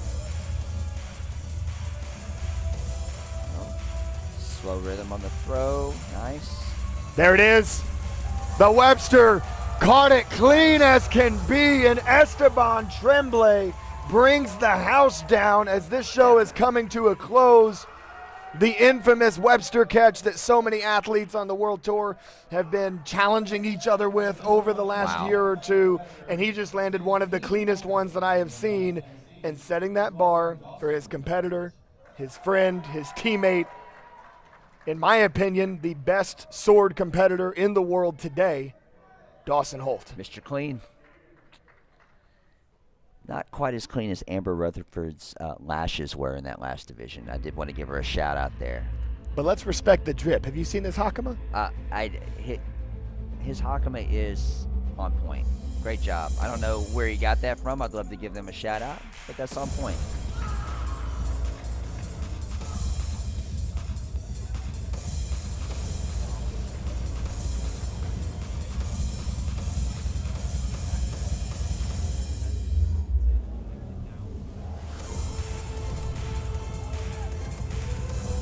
All right, Here so goes Dawson's Dawson. coming out strong, right?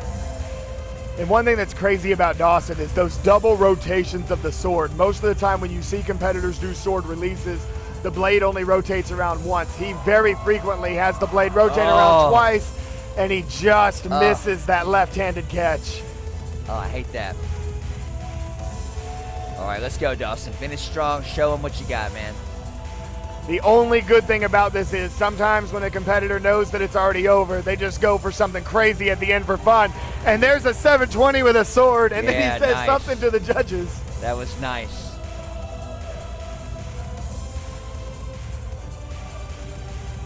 Little Kalman Choka signature on that Lazy Jane, a nice little snag. But Dawson Holt knows that it's over. And he's going to give us some push-ups as punishment for the drop. And he gives Esteban Tremblay a little belated Christmas present. There you go. I wish he would have nailed it. I would have loved to have seen what the judges thought about the comparison, but that would have been definitely tough. So he made it a little easy on him with that, but not the way we wanted. And now Esteban's like, man, I did that Webster catch for nothing. Not for nothing. It is forever on video and forever part of this moment. That is true. You know? That is true. That's awesome. Those two are two of the best. I really enjoyed watching them grow up and become strong, great leaders in the sport and athletes and put on such a great show. That was fantastic. And in the words of our on-site announcer, Chris Casamassa, it should not take an IBM supercomputer to calculate these scores. It should not, and I think most people at home could figure this one. Maybe even me on a bad day. We got it. Your grand champion winner, Esteban Tremblay. Great job, Esteban. And great job to Dawson as well. Like you said, one of the top weapons competitors in the country. Esteban just blew it open. Love that Air Canada coming through for my betting favorite, so to speak. And Esteban receives his award from representatives of Black Belt Magazine and Century Mat Solutions, a new division of Century Martial Arts. And with that, speaking of Century Martial Arts and all of the people who make events like this possible, let's get a word from our sponsors.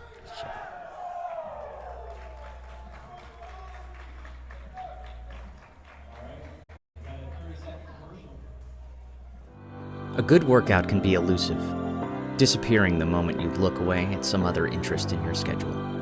Our attention is divided, and life moves quickly.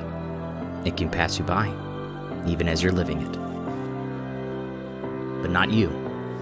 You make it work. You make where you can keep up the fight.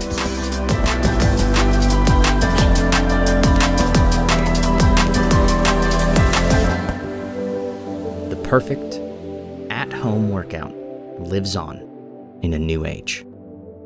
The Century Ghost Wavemaster. Ethereal design. Real results.